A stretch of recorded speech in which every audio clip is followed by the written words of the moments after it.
We'll take our next break. We'll be back live here at Henshwood Oval shortly.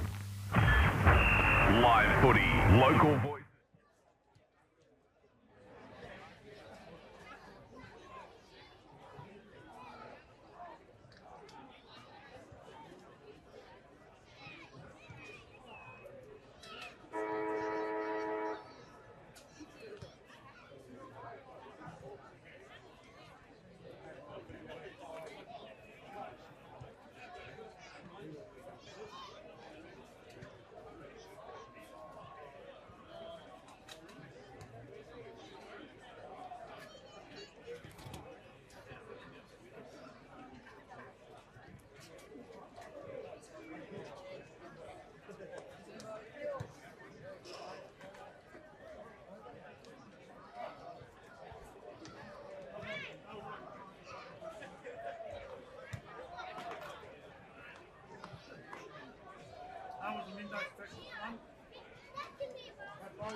You're listening to River 1467's SFNL Match of the Day for the Gateway, the G, the place to be.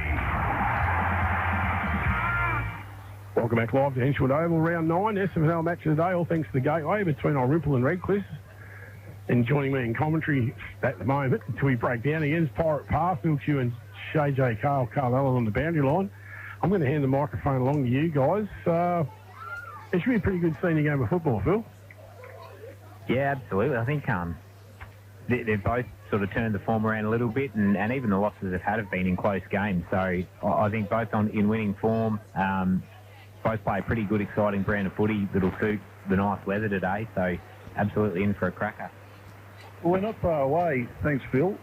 This seems to be working at the minute. Anyway, I often look at the fors and against when we go to games, and once again, it's pretty close. Like Irymple's fors, which is obviously how many points they've kicked over the stretch, is 453. Redcliffe's 471. So, you know, next to nothing there. And the against are even closer. There's only 9 points over the whole journey so far, separating how much the defences have let through. So if that's any indication, should be a close game. But each week I have a look at this, and it's always really close. Anyway, if you're going to ask for an opinion, I think Irymple have to come good at some stage. And if they can get Coggo or someone to kick a few goals today, and then this fella Rick Monty lives up to his expectations, Irymple, like I said, they've got to come good at some stage. Yeah, you're right, Pirate. They had a win last week against Robinvale. They do got to come good. They've just got too many good footballers out there, Phil, to stay where they are on the ladder, basically. That's the Pirates, right? They've got to come good at some stage. Yeah, they do, and I think it could be today, or obviously was last week to an extent. I think even the thing with the comp at the moment is you can come good and still lose. So, I think they'll turn it around. I mean, my tip today, even though I'm a huge fan of Redcliffe and what they've built. So, but I think Irymple will be a little bit too strong. Tail's not on the air at the minute, so I'll just raffle it. Anyway, the coin toss was won by God knows, but I see Riley Jobson down full forward with Reardon and one or two others, and Jimmy Kennedy as well. So Jared McGlashan, who incidentally, Sally and Rob, parents over in, I think they're in Launceston today, listening to us. They've got on board, so hello to Ranger and Sally. Hope your boy goes well. So anyway, the game's just started. The threw it up in the air, and it's going to be a free kick first off to Redcliffe. Middle of the ground waiting for a lead. McGlashan makes that lead. He's still clear, but they come wide. They're going to kick it out wide and find Jasper Turner. Turner's a left footer for Redcliffe. He's on the wing. Little spearer. Not a bad kick either, actually. He's found his mate out here in Connolly. So Connolly kicks it to the square. Brownbridge is in position. Oh, someone got taken down by the neck. The upstairs play on. Kennedy got it. Handballed it out. Irymple clear through... don't know who that was in the defence. It's number 3. I haven't got a number 3, I don't think. Anyway, it's back in the middle of the ground. Redcliffe has started all right. Errant handball, though. Coughlin's in the mix here with Desi Tipper. I'm just going to call him Desi Tipper because his name's too long for me. Irymple got the ball at half forward with Toby Scott. A beautiful looking ball around the corner. Oh, chest mark drop by Irymple. Good enough to get around was, who was that? 35, Nate Ward, was it? Pretty good kick for goal, and I think he's got the first one for the Swallows boys. Only a young fella too, Pirate Nate Ward. He come out of under 16s. I'll stand corrected, though. Only kicked 3 last week, so there's big raps on him at the moment, Phil. In a really good bit of play. I think from the look of it, it was Monty in Wandon's number 3 that got it out of the back half with a couple of possessions early. That started that change. So Ricky Monty's not in 13. You reckon he's in number 3? I reckon he's in number 3, yep. Yeah, that makes sense. That makes sense, yep.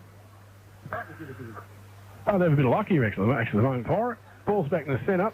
Will Vastafay went in hard, met a brick wall, and Riley Ward, he gets there by hand to Thrum. He throws on their left foot inside the 50, 1-on-1. Ball's on the ground. Redcliffe's defence over it. That's pretty well done. I reckon that was Antonio Brizzy by hand. They come out by foot. Coach's box side, Henchwood Oval. There's a foot race on there to kick space. That's pretty well done from the Tigers. Holding the ball, that's how well that was. That's a free kick to Redcliffe. Tom Cirillo on the mark goes short, and the Tigers go short. That's Tom Conley with the ball now. Not the best kick. Goes over to Tipper. He goes over to Jared McGlashan. Got a little bit of time now. Not as much as he thought, though. Connor Carter's ran him down and got a free kick. Not much talking there, I don't think, between the Redcliffe boys. So Connor Carter now on the football goes short. Finds his teammate Archer having a good football. This guy never normally plays a quiet one for the Swallows. He hasn't got much of an option at the moment. He goes down the wing, not very long to Riley Ward. He's underneath and takes a good grab, Phil. It is, and Wardy gets a quick handball out to Billy Phelan, who looks short but turns it straight over to an intercept mark. They look inside to Vasta. His first look at it today. He decides to slow it down. Looks a bit longer now. He's got a really good option out here in Jermaine, who's put a little one through to Reardon, who's taken a mark on his chest. 45 out. Bit worse than a 45-degree angle. He's up against the boundary line now, so he'll take a good kick from here, Pirate. Well, we're right behind him as Bo Reardon lines up his first possession of the day. You've got big Tommy Brownbridge on the mark. So Reardon trots in now. Bo looks pretty straight from where I'm sitting. Just fades across. Actually didn't quite make it in the end. Play on a little bit. McGlashan belts it out pretty cleverly. There's a shot on goal from Redcliffe, one of the smalls, and it goes right across the face. We'll get a free kick, back pocket, Irymple. So we've been going nearly 4 minutes. It's Irymple 1 straight. Redcliffe are yet to score. Sorry. Redcliffe yet to score, sorry. I think we're still struggling. We think we've isolated to our sound effects microphone part, would you believe? And it comes scoreboard side. 1 goal straight, 6 Irymple get the score. Redcliffe's a good deal high scoreboard. And I reckon Connor Mensch rolls it over and out of bounds. Yep. Out on the far wing. It's been a hot start, the ball moving up and down the ground pretty freely as it comes tumbling back in. Ward can't quite get to it with Gowers. Tafale picks it up and kicks him board, but it's Connor Mensch who takes the intercept mark at the defensive 50. He looks wide to Cirillo. He's going to bring it out our wing closer to where the crowd is. He throws it down. Connor Carter, who's had a really good start to this game, has got it. Dom Cirillo's got a further out right on centre wing, hard up against the boundary. Redcliffe set up really well behind the footy, so there's not too much to go through. So he's just going to lob it high to see if someone can take the grab. And not quite. The ball spills off hands out the back, but it's picked up. That might be Monty again in there. He's danced around a couple and put it on the left, which was turned over. Redcliffe's come away with it now. Vass has a fumble on the 50, and it comes out to Archer Hammond, who's tried to kick a check side from 45 out. It looks pretty good. It's gone through for a goal. Fantastic goal from Archer Hammond.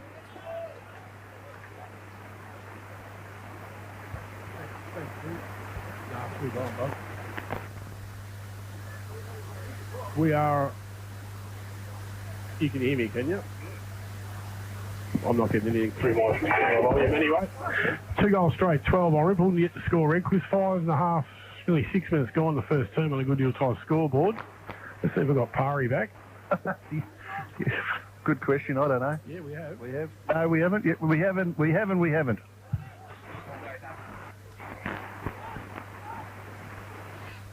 At this side to Jude Blundy, who swings onto the left and sits it high. Intercept mark has been spooled really well as Irymple put it forward again, and that looks like Toby Scott has taken a mark on the lead deep in the left forward pocket. Really good clearance work from the Swallows as Archer Hammond came back out of the pack, and it's going to end up with another shot at goal. Hot start here from Irymple. Scott, mate. Scott's in the goal square, but I can't see that far, but I can see Toby Scott in the square. Go for one with that one.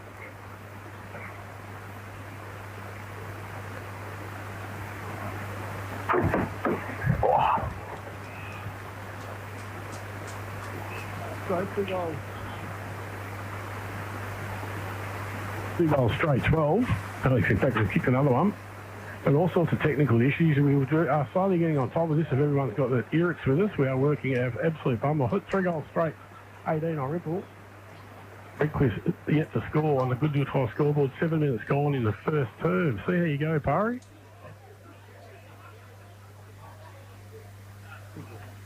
Riley Ward goes up the rucker. This won by the Redcliffe ruckman. Comes out there in the 4 miles of top. Yeah, I'm not. It is starting to break down. Jude Blundy with the ball. They come out of the defence now for Swallows. That's a pretty good kick into Dom. Jason Coughlin has spilt the mark in front of Dom Cirillo, and the ball's Dando Cirillo, and the ball's come out right in front of us. Good hands, Phil. Not sure about the kick. How's the hammy? Saved the van from getting damaged anyway. So throw in. It's 10 metres away from where I'm sitting. Boys go at it. Riley Ward was in there. Jimmy Kennedy got a little handball over the top, found his mate in Crest. Kick wasn't fantastic, and it had been knocked off by Luth. Luth kicks it out to Jake Thrum, who'll get on the left. A little popper. Goes to Billy Phelan on the wing. Irymple looking pretty good here at the minute. There's that fella again, Rick Monty. Been amongst it. Wearing the number 3. He's down at 13 in the on the computer, but His nice kick went out to Garlic, a little spearer. Oh, it looked all right off the boot. It was well done by Parker to knock it off at centre-half back. Now Redcliffe's a bit of a chance. Connolly's got it. They've got a little bit of clear room.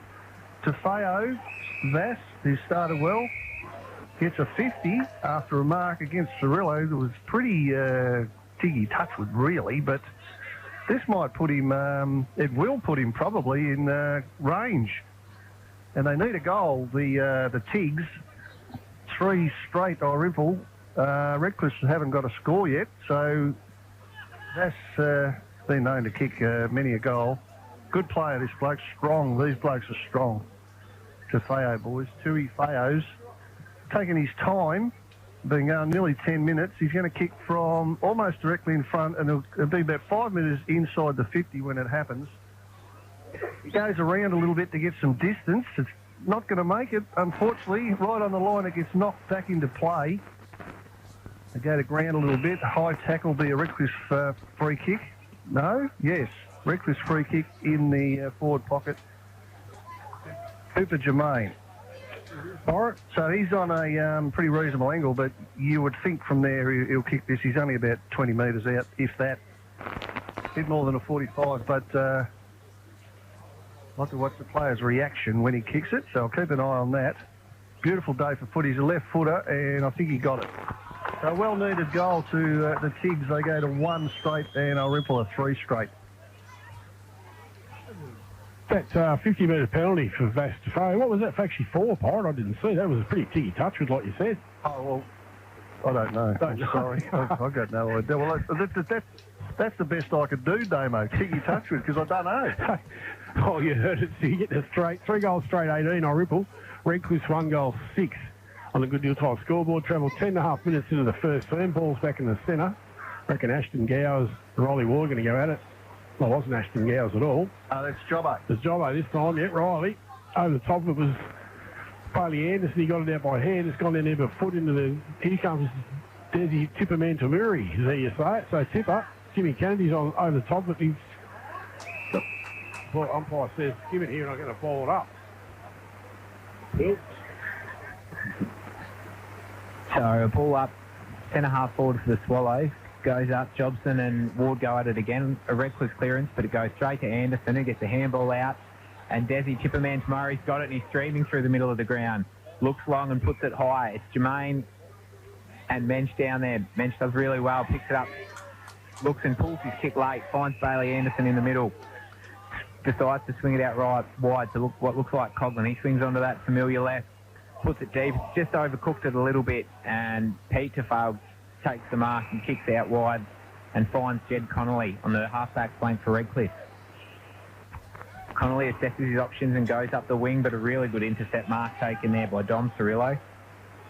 He looks inboard, finds Connor Mensch.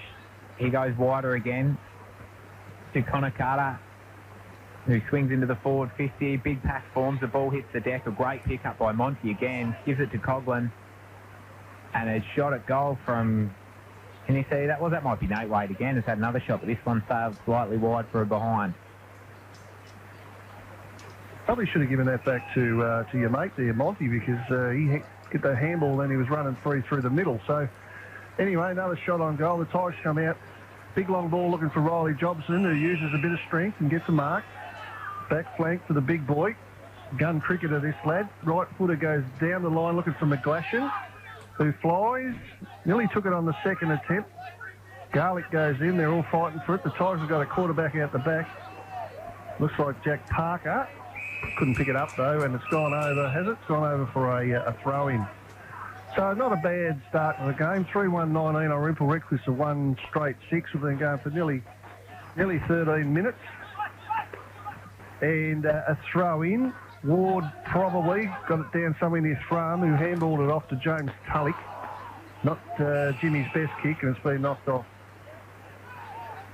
at centre-half back by the Tigers' defence. Come out again looking for Jobson, who took a mark, put the Dukes out. That's what I like to see. So Riley Jobson, who's going to ride in the ruck. Down the line, that could have been in the back. Well done, umpire. That was in the back, he said. This will be Jack Steele, a big fella for Redcliffe. Right footer goes to the pocket to a Reardon lead. Well spoilt by the Irymple defence, the Conacado, I think in particular, so he's got it over the line for a throw-in. It's about 20 metres around from the Reckless goal. Phil Cure, please. Absolutely. Steele puts his hand to do the ruck work as the ball comes in. Good wrestle. It's going to come out. And it looks like Thrum's going to run away with it from the stoppage. Goes through the 50 and puts it wide. Not his best kick. Gives Manzi a chance, who picks up, handballs off to Donny Bell, who spears it inside forward 50, and he found a target there. Parker. So good defensive play from the Redcliffe team there, and they've turned a couple of Irymple sort of attempted forays forward into turnovers and got shots at goal. So for 2 in a row for Redcliffe. Normally a pretty good kick, Parker. Very good kick. He comes from the Tyson old school of kicking. So Parker, he's going to kick from inside the 50, well inside actually. And Redcliffe have had a bit of a spurt. And of course, Jack makes a dick out of all of us and kicks a point, which he probably would like to have that one again. So here we go. It ends up with a chain of handballs out to Carter again, who got it back to Thrum, who initially gave it to him. Thrum on the left. Of course, down the line, there's your mate Monty out there battling with 2, and he's going all right as well. He might cause a stop here, and that's exactly what he would have wanted. So he's proven already, Phil Cure, that he can play. He has. He's got a fair bit of the footy and used it really well. The ball goes up again on the wing. Ward just smashes it forward and says who can find it. But it looks like it's Cooper Germain who gets it first, but it's Thrum who runs away with it, puts it into the forward 50, and Pete Tafale takes a good mark, decides to go the switch and finds Jasper Turner. He's going to use that left foot. He's got Connolly streaming wide, decides not to use him and go inboard. There's no one there. Jimmy Kennedy will get there pretty quick, though, as he comes bursting through. Great bit of play. It comes out. Tom Connolly, that is. Oh, and Redcliffe has just overkicked it, and it's gone out on the full, so it'll be a free kick to Irymple, centre wing. Brody Jackson decides to just put it to the hot spot. There's a couple of numbers there. Dan Coughlin was one of them. Ball hits the deck. Crowd calls for ball as they all pile on top of it. They're going to have a bounce up, centre half forward for the Swallows. Johnson comes charging in, but it's Billy Phelan who gets the kick out straight away, and it's punched through by Jasper Turner, but we've got a whistle, and it looks like a free kick to Jason Coughlin. 5 metres out directly in front. He should put this one through. I don't think we'll get this one wrong. Yeah, well, don't count your chickens there, big fella. I don't really know what that was for, but it doesn't matter what I know and what I don't know, because Coughlin will kick a goal from the goal square. So Jason Coughlin taking his time. They've got the big net there, which is a good thing, and he kicks it into the net for a goal. So that's his first for the afternoon. Number 8 for Irymple. They move on to 4-1 now, and they lead Redcliffe, who are 1-1, and we've been going for 16 and a half minutes. Huge crowd here, Phil. Huge crowd here today. They've seen plenty of scores and goals. Probably fitting, looking at the weather out there. It's a perfect day for it. Yeah, it don't get much better than this. There's no breeze at all. And look, credit where it's due. These young group of umpires have started the game pretty well. Ward gets up high and wins this one down. Didn't really go to anyone's advantage. That's a really good tackle by Brody Jackson, is it, that causes a stop here in front of us at half forward. So Redcliffe's probably won the clearance. Up we go again, Jobson, Ward. Maybe Jobson down. I thought Redcliffe's player was being held onto there. Reardon without the ball, was it? Will Hand, in actual fact. Bit stiff not to get a kick, but that's all right. If the umps are consistent, we can all manage with that. So the last one up with the ball this time is Jake Crest, and it's a true centre half forward for Redcliffe. Ward wins it down to the middle of the ground. By hand, over to Felix Smith. Nice ball out wide. There's been a mark to the Tigs. They'll get an inside 50 here. It's just looking for Jack Steele to make a lead. They go to him now, and well done. Well done. Nice kick, good patience, good lead from Steele, and he'll get a shot on goal from about probably 40 out. He should kick this too. If you're a forward, you really should make the most of these opportunities. Yeah, you'd think so. Redcliffe's starting to get a little bit of ascendancy around the clearances. It's probably just Irymple's turnover game and running it down the other end that's it's causing a few problems. But Redcliffe looking pretty good. And that was a great bit of play to find Steele 30 metres out or not much of an angle. So should really kick this. Team probably needs it. 3 goals down, 18 minutes into the first quarter. Gives it the double cobra. It's gone straight through the middle. So another goal for Redcliffe. They move to 2-1-7. Irymple 4-1-25. 2-1-7? Oh, You come from my school of maths. I think it might be 13, mate. I'm not exactly sure. I'll carry the 1. Yeah, you're right. 2-1-13. So there you go. That's the first time I've tried the scoreboard with you, blokes, and look what you've done to me. Yeah, sorry about that. Well, that's usually my job to stuff things up like that. Anyway, Irymple probably want a good mob in here. They want a clearance. Anderson's in there. Hello, Robbo. The world's greatest goal umpire just called me a rude name. Anyway, Redcliffe's poke it out by foot. Brownbridge is in a fight with Junior Seti Tiafeo, who sort of shovels it forward a little bit, didn't gain much ground, and now it's on the deck, and we're going to get a free kick to Redcliffe. Phil, I think you're right. They're just winning around the ball at the moment. Tom Connolly with it, plays on, goes around a little bit, looking for Steele again, who'll fly from the back. Oh, is he going to be paid that mark? No, play on, says the ump. Fair enough. Off we go again. Steele puts a tackle on. Good pressure from the Redcliffe forwards. Keeping it in there. Just goes out the back. Kennedy went one hand, couldn't push it in front of himself. Now there's a hack kick out by the Swallows, goes out. Ends up in the arms of Jasper Turner. Then Desi Tippy got a kick towards the middle of the ground. They're all fighting for it here. Doreen went in and tried to push it forward by foot. Wasn't very successful. It should come out somewhere near Connolly this time. Handball didn't hit. Connolly threw it, I think. Yes, I reckon these umpires are on the ball today. Free kick goes to... Yeah, good question. Who's number 20? Liam Garlick in the 20. So well, he's not wearing 7 then. No, he's not. And he's launched it forward into the forward pocket. Well picked up there by him. Couldn't see who it was. A quick kick's come out of the pack. It's been cleared by Redcliffe on the goal line. Antonio Brizzi kicks out wide. That looks like Mandu's got it. He goes inboard. Parker just decides to thump it in the middle, but it's all Swallows. The ball's allowed to hit the deck, and Jimmy Kennedy's there first. So he picks up, dances around a couple, swings around on his right foot and pumps it forward to Steele, who's got a bit of a hot hand at the minute. Brodie Jackson gets back and spills the mark. Steele's there to do the crumb. Swings it back inboard. Tom Connolly gets in. Nice little tap over the top. One of the Connors is there. Connor Carter, that one. He gets it and finds Riley Ward, centre half back. Ward's got numbers out on the far side, and he decides to use them. Ball kicks back into the centre square now to Cooper Doreen, who takes the mark and gets it going to Brownbridge. Irymple trying to move it forward, but that handball was to no one. Well picked up there by Felix Smith, and his handball's put his team out under pressure. And we'll have a ball up on the left back flank for Irymple. Well, Doreen's handball wasn't that flash either, but maybe he shouldn't have done it, or Tom shouldn't have called for it. So it's ended up with a stop. Bailey Anderson got the ball out wide. It's back to centre-half, back to Doreen, who takes the mark. Then he handballs it over to Frum. He goes wide. He's found Dan Coughlin. We get a few names wrong, but if the blokes aren't wearing the jumpers that are listed, it makes it a bit harder, doesn't it, when they're right up the other end? Doesn't make it easy at all. Anyway, Phil, you're away. I can't see a thing. That's all right. Toby Scotty's got it on the right forward flank, right in front of the crowd here at Henshawwood. Looking for options, decide to go in ball to Coughlin, who had a one-on-one with Connolly, and Coughlin wins out. Looks to swing onto the left foot and goes now. Heads towards the pocket, but it's all Redcliffe there. And looks like we're going to have a bounce in the right forward pocket for Redcliffe. So not his greatest kick into the forward 50. Coughlin is usually pretty spot on, but that one's just hit the deck. So starting to work his way into the game, though. We're going to have a throw in. Oh, no, something's happened. We've got a free kick to Redcliffe. So they're going to take the ball left back pocket.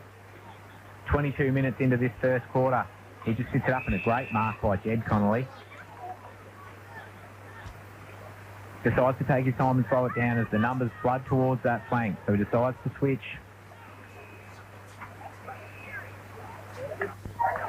The switch continues. We find Desmond Tipperman to Murray. We'll give it a go.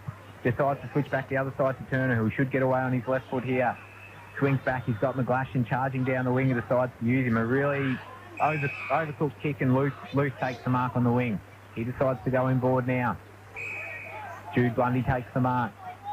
looking for options, decides I'm going to pump it long late in the quarter, and he does. Sits it high in the air. There's numbers for Redcliffe as it gets spoiled out the back, but a great pickup. That might be Wade again. Nate Wade just kicked this one across the face as well and put it through for a behind. Well, Desi probably should have marked that, shouldn't he? He was uncontested when he thumped it, so another shot on goal for the Swallows. Probably, there should be a minute or two to go in this quarter. It's been going for nearly 24, but there has been 6 goals kicked, and it's a pretty even game at the moment. And Jasper Turner kick in, big left footer, kicks it long and high. Tulloch flew with about 5 of them, comes down to Pete Tafeo. Was it Pete Tafeo or Seti Jr., one of the Tafeo boys? Anyway, they're all built like the proverbial outhouse. Now, the umpire's called a dump tackle here, and I think it's going to go Irymple's way. He might be Jason Coughlin, the recipient. Looks like it's heading back to him. Redcliffe was just about away then too, so I don't know if... no, he won't have the distance in him from there, surely. So he goes through centre-half forward, where he finds Toby Scott. Now what's happened? 50 metres. So here's shot on goal from about probably 10 metres out for Toby Scott. Now, Phil, I don't know what that was for either. That's all right, and not to throw a fellow Unite under the bus, but I think Jake Cress might have carried on a bit after the free kick against him, so I could be wrong. Well, yeah, apologies to we'll go Baldy, with that. Justine, if I've got his character wrong, but it's going to put Toby Scott on the goal line, so... Well, we don't need that. We don't need that sort of behaviour for Mr. Cress. He's better than that. That's right. Did like that long-haired fella for Geelong last night, giving away free kicks for frustration. Anyway, Toby Scott, dead in front. He's a good kid, this bloke. Good player. Should kick a goal, probably make a liar out of him. No, he doesn't. Kicks it low, kicks a goal. So that's Toby Scott's first. And Irymple got most of the answers at the moment in a game that's... it feels relatively even, but they got 5 goals now to 2. But Redcliffe have a tendency to miss a few targets. Like that kick to McGlashan wasn't flash, was it? Went pretty much straight over his head. No, it goes back the other way and we get a goal. Usually pretty reliable Turner on that left, so... Anyway, back in the middle again. If you're wondering why you can't hear anyone else except Phil and I, it's because the boys are still working on their... Oh, no, we got it now, they reckon. Righto, yeah, I'm not holding my breath, Damo, I'll tell you that much. You've told me lies all the way through. Cirillo gets it, good mark. Well done to the big fella there, that's Gowers. Got a good future, this lad, Ashton Gowers. Puts the hoof into it. Brandridge gets pushed out of the way by Cress. Goes in again, gets a handball forward to Big Tom. That's a pretty good mark, pretty good tackle, by Connor Carter, who's had a pretty good first quarter, actually, to tell you the truth. Umpire just directing traffic. I'm going to go this way. Don't anyone run into me. Well, that's holding the ball, umpire. Play on, he said. Taken out of the ruck, but spilt now. Went down to Mensch. So the two Connor boys, Connor Carter and Connor Mensch, combined. Down the line it goes, but there's another nice mark. Ashton Gowers again. I was going to say move it quick, boys, because it can't be long to go. There was no time to go. So it's quarter time here at Irymple, and they are 5-2-32. And they play Redcliffe 2-1-13 in a quarter, which I didn't mind it, Phil. It feels a little bit more even than that, perhaps. Yeah, absolutely it does. I think Irymple just a little bit cleaner going into the forward 50 have made the most of their opportunities, but Redcliffe had plenty of the footy. Clearances were pretty even throughout the quarter. It's not like one team was dominating the other, and in the end, just probably a little bit of class up forward from Irymple, particularly Nate Wade in that quarter was pretty dangerous, so... We're going to go to our first break. Phil, I'm doing Damo's job here at the minute, so I'll be on double pay this week. Don't you worry about that. I'm joined now by Sam Garraway, who is looking absolutely lovely in purple. But Sam, it's one thing to look good, but it's for a greater cause. Can you tell me about why you're wearing purple and why you're going to be wearing it in a few weeks as well? Thanks, Zoe. It is a very nice colour on us. Nice bit of change from the blue and yellow. So supporting Little Sky Eyes, who is the Drave syndrome from Dan Coughlin and Bianca. So it's something new that we've got this year, the purple dresses. We've had the purple bibs before, now we've got the dresses and the socks, so looking the part. Absolutely. And how fantastic is it? Because, of course, we've seen Henshelwood Oval in purple, covered in purple before, but how fantastic is it that it's transferred over to the netball this year and you guys get to rock the purple dresses as well? Yeah, it is really nice. It's just again, bringing that one club look for everyone. But yeah, really exciting to have the purple around on the netball court. It is going to be a bit of an adjustment looking for the purple dresses. But yeah, really excited to be having the purple this year. I was just about to say that as well, because quite often in netball, you know, you're looking for the fast passes and that kind of thing. You don't want to forget that you're in purple. Do you think that you're playing Wentworth, they might use it to their advantage? Oh, look, I think our girls are pretty switched on. Hopefully we can get that locked in the first few minutes. Absolutely. And I guess it being such a special day for the club, is it a little bit of extra motivation to go out there and, you know, get that win? Oh, absolutely. Yeah. Like, how special would that be to, you know, come away with a really solid game for a great cause? Yeah. Excellent. Well, it's great to see you in the purple today, and it will be even better to see this netball court here, a sea of purple, in a few weeks, the 20th of June against Wentworth. So best of luck for that game, and yeah, thanks for joining me. Thank you. Round 9 match of the day. Irymple 32, Redcliffe 13. Pirate Pa, grab your microphone. I reckon you'll be on air now, mate. And Phil Carl will be right to go as well. We'll get Carl to go into the club rooms for us at half time. Hello. Good afternoon, Pirate. Clear as a bell, mate. Righto. Have you got your word for it. have you got your little box turned on? Oh, I don't know. What's got Damo? You coming? I don't know, mate. You're coming through clear as a bell, Pirate. Absolutely clear as a bell. So, quarter time, did you learn anything out there, Phil? Yeah, I did. Probably what we said in here, which is always reaffirming when we go out there and listen to us. I went out to Irymple and had a bit of a listen to Jake Drum just talk about Reckless getting lots of numbers back. So Irymple just need to focus on making sure that they're, when they've got the footy, not just blasting it in there to the numbers and making sure they hold it up and find some targets. So, did you get out to Reckless, Kale? Yeah, jumped out to Redcliffe, and Ryan Dowdy was happy with their structures and efforts. They just want to watch the run coming from Irymple's half-back and a bit more forward pressure when they get the ball down there. Carl Allen on the boundary line, all thanks to Chemist Warehouse. Now you're on air, Pirate, there's no doubt about that. We've got the normal OB gear out here this afternoon. The footy box has been thrown in the bin. Dave Burrows has been alleged this afternoon and got a set of trouble, so we shouldn't break down again for the rest of the day. We do apologise for those. I'll say what Pirate said. It was giving us the shits, as simple as that. Start the second term. All thanks to Gateway. Riley Ward and Ashton Gowes will go at it. Gowes that time. Bass Defoe's going to run through and take the ball in his second grab. Bit of a mongrel punt into the forward line. Chaos ball, as Pirate likes to call it. Defoe's got a handball back. And it goes to Jared McGlash. He's going to track it, gets hold of it over his head. Cooper Germain's going to run on it. Under attack from Zane Lewis. Jimmy Kennedy somewhere around the mark, and the boundary lines beat them all. I reckon there was a Brody Jackson right alongside him, Parry. Yes, Damo, I think you're right. And there's another clearance for Reckless there where Phil said before they look like they're getting on top in that area. So it's in their forward, basically at the top of the goal square. They quick kick out by a Ripple defence. They fly at centre half forward. Tack off the ground by the Swallows. Gets it out somewhere near Ward, who puts a tackle on. The umpire says play on. I don't think the umpires have been that bad so far. They let it go a little bit. Billy Phelan with a chance. He's got Desi Tipper with him. Now Brizzy's got the ball. Puts on a bit of a dance move. It's dropped by Reckless Gowers though. Then he gets tackled when he went back the second time. Ward went in. He went to hit the deck. Gowers again. That should be a free kick. Well done, umpire. In the back against Gowers. It'll be a free kick to Tulloch, who went in pretty low and hard. Tulloch goes to centre half back. And the Irymple boys just spreading a little bit and trying to make some space. It's a nice kick out wide to the wing. Who we got in the middle there? There's Rick Monty, who's had a first quarter, a good first quarter. Play on the other side. Going to almost make the 50. They fly there, gets out the back a little bit and over the line. Before Nate Wade could do anything with it, had a good quarter too, the boys.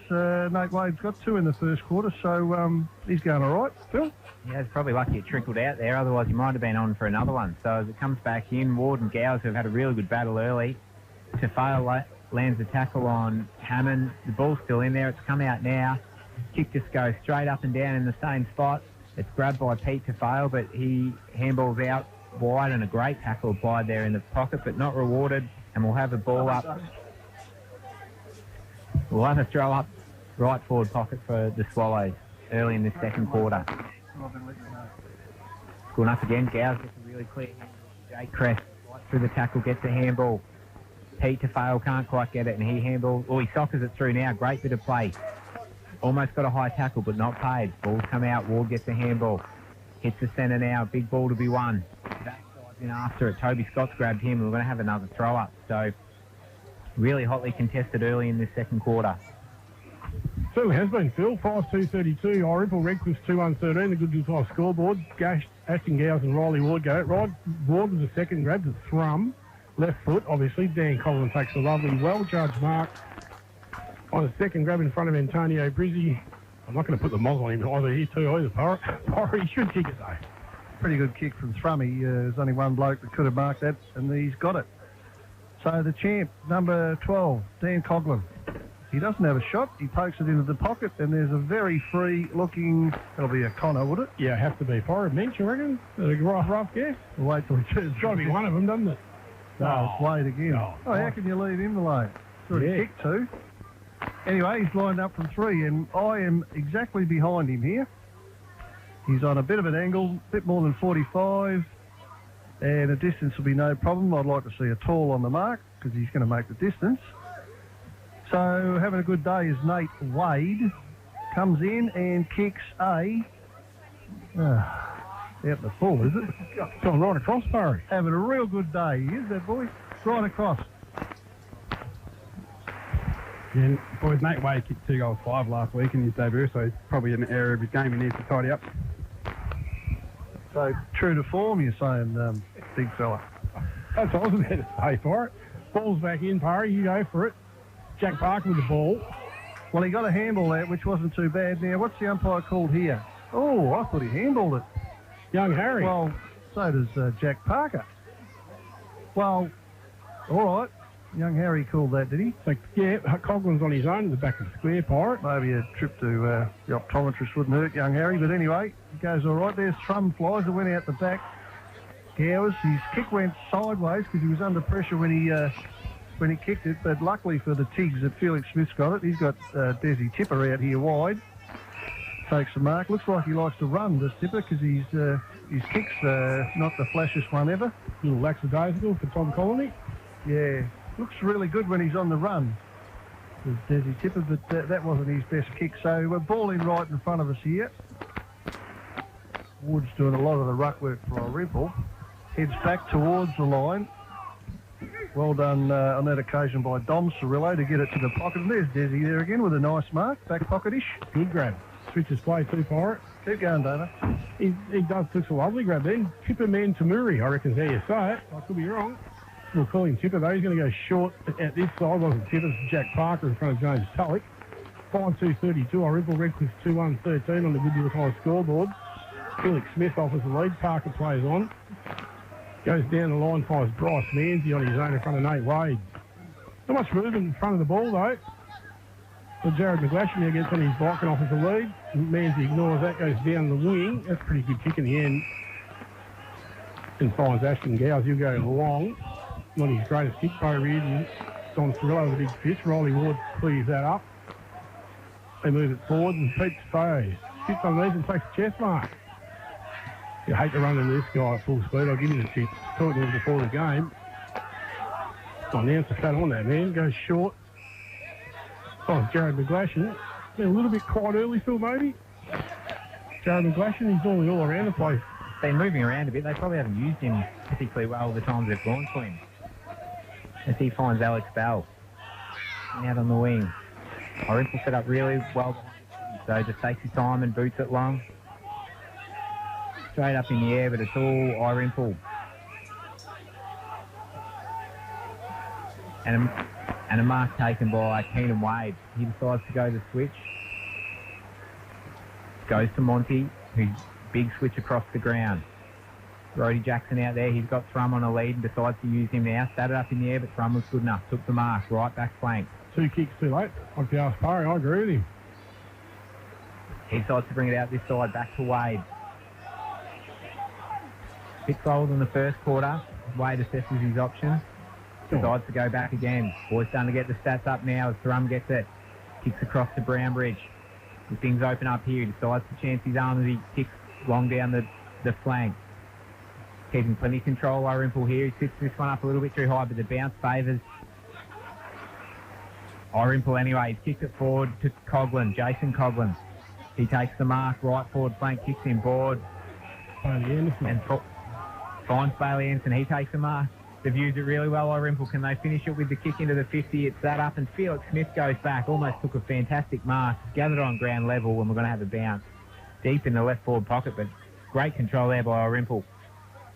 Yeah, they just moved the ball with purpose, Phil, all the time. 5-2-32, Irymple have just tuned in. 2-1-13, Redcliffe on the good side scoreboard. Travelled 8 minutes, second term. As Dan Coughlin tries to bust his way through there and couldn't. Antonio Busy takes the ball on. The ball goes out of bounds. Jack Parker's been dealt with. Jimmy Kennedy's not too happy with whoever did that. But stuffed up the ball down there. Well, if you want it to clear, just throw it in. So get it in quick and the boys will get on with the business. So the young lady boundary umpire is going to do that. Kennedy's still not happy, and now I reckon he's given away a free kick, has he? Oh, no, please not. It's just the boys having a bit of fun. Well, I reckon he has, Byron. Well, the umpire's, it's a blood rule, perhaps. Well, the umpire's in control of nothing, really. There's not much happening, but he's told someone to get off. Yeah, and we do have a blood rule. Toby Scott, I think. Is that right? Yeah, it's Toby Scott. Well, the ump went like that with his arms crossed. Is that blood rule? Yeah, I reckon it is. Kyle, yep, you know all about this sort of stuff. So now we have to wait. Do we have to wait till he gets... Oh, no, because it's a shot on goal. Here he is again, Nate Wade. So I think it was a free kick against Kennedy, and then the umpires told someone or told Scott to get off with the blood rule, and now we've got Wade who's having a shot in the same spot as his last kick, but a little bit closer, just a little closer.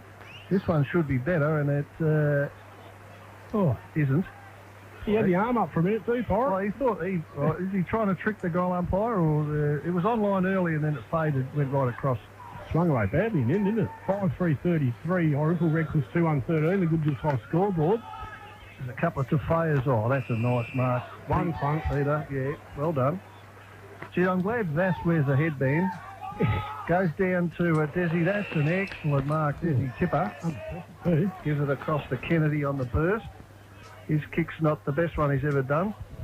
Irymple lead the charge there, but Steele come around the back and kicked a long ball. Doreen couldn't quite get to it in the square.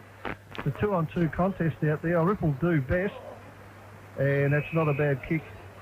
Cross the face of goal, and the Swallows will get it in the back pocket and clear. Go down the line. Well done by Jimmy Kennedy. He spoiled, and then he picked it up, and then he put the burners on, but he got tackled. Now he gets away, Jimmy. Handball to Vass. Oh, down he goes from Brownbridge. Bang. Oh, and the umpire reckons it was too high or something. Oh, there was a really good tackle myself.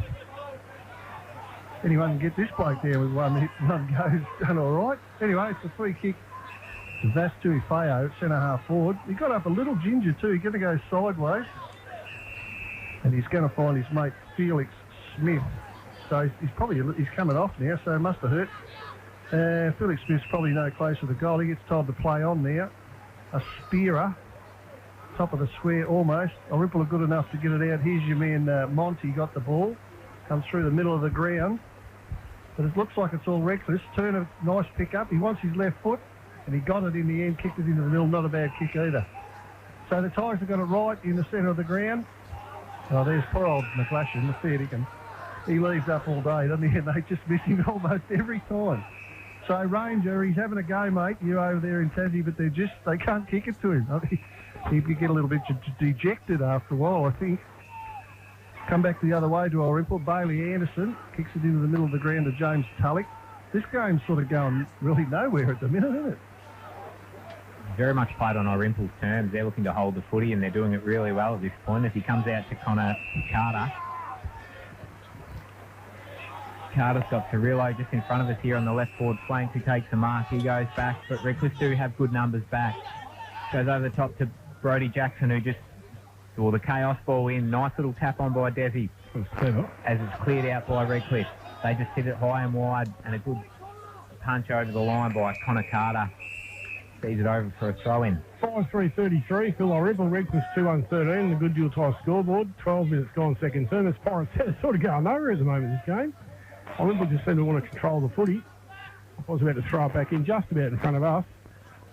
Picked up over the back. Kennedy's going to try and get, takes over free. Third go, couldn't do it. Ward by Anderson. Then the Nate Ward, the Wade, sorry, goes short. William Garlick's going to run onto it after it's touched. Jason Coughlin there with the footy for the Swallows on his left foot. Centres it. That's a pretty good mark from the Redcliffe defence. Is it really, Pirates? Who's he played that to? Billy Phelan. Been held on to it, Curry. Yeah, I saw that. He was 1 against 3. And the Redcliffe defenders didn't need to do that. They definitely had hold of his jumper. So Billy Phelan will kick a goal from 10 metres out directly in front. And that was quite unnecessary, really. They were 3-on-1. So Phelan, here he comes. Deliberate approach. When you're ready, Billy. Thank you. He's got it. Umpire doesn't move. So Phelan gets his first. They've got 6 goals now on Ripple, and Redcliffe languishing away on the 2. So Scott, Phelan, Coughlin, Jason, and Archer Hammond all have 1, and Nate Wade has 2 for the Swallows. We've been going nearly 14 minutes in the second quarter. 6-3-39 plays Redcliffe 2-1-13. Phil Cure. It is, so probably hasn't reached Phil Cure for the Gateway, Hammond. Hasn't reached the heights of the first quarter, but Irymple really certainly got control.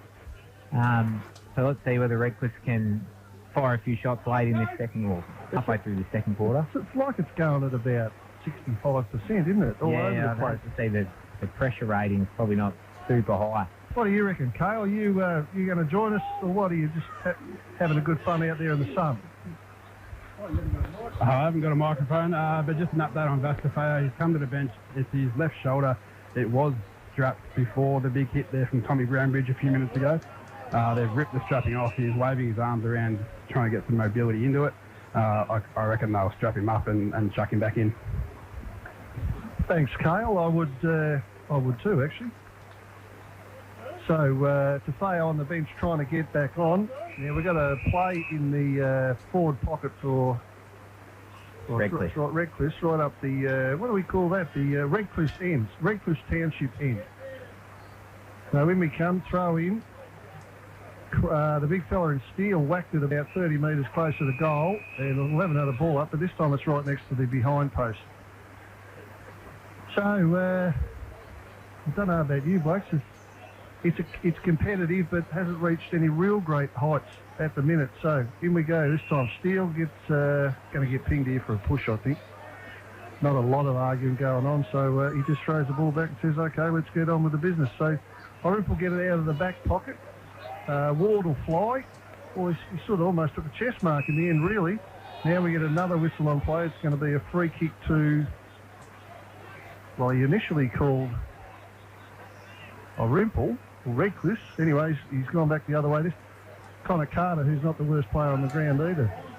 He's got it on the back flank near the boundary line for Irymple. He goes a short edge, and he's found Rick Monty, who started like a house on fire, really. He goes across the ground.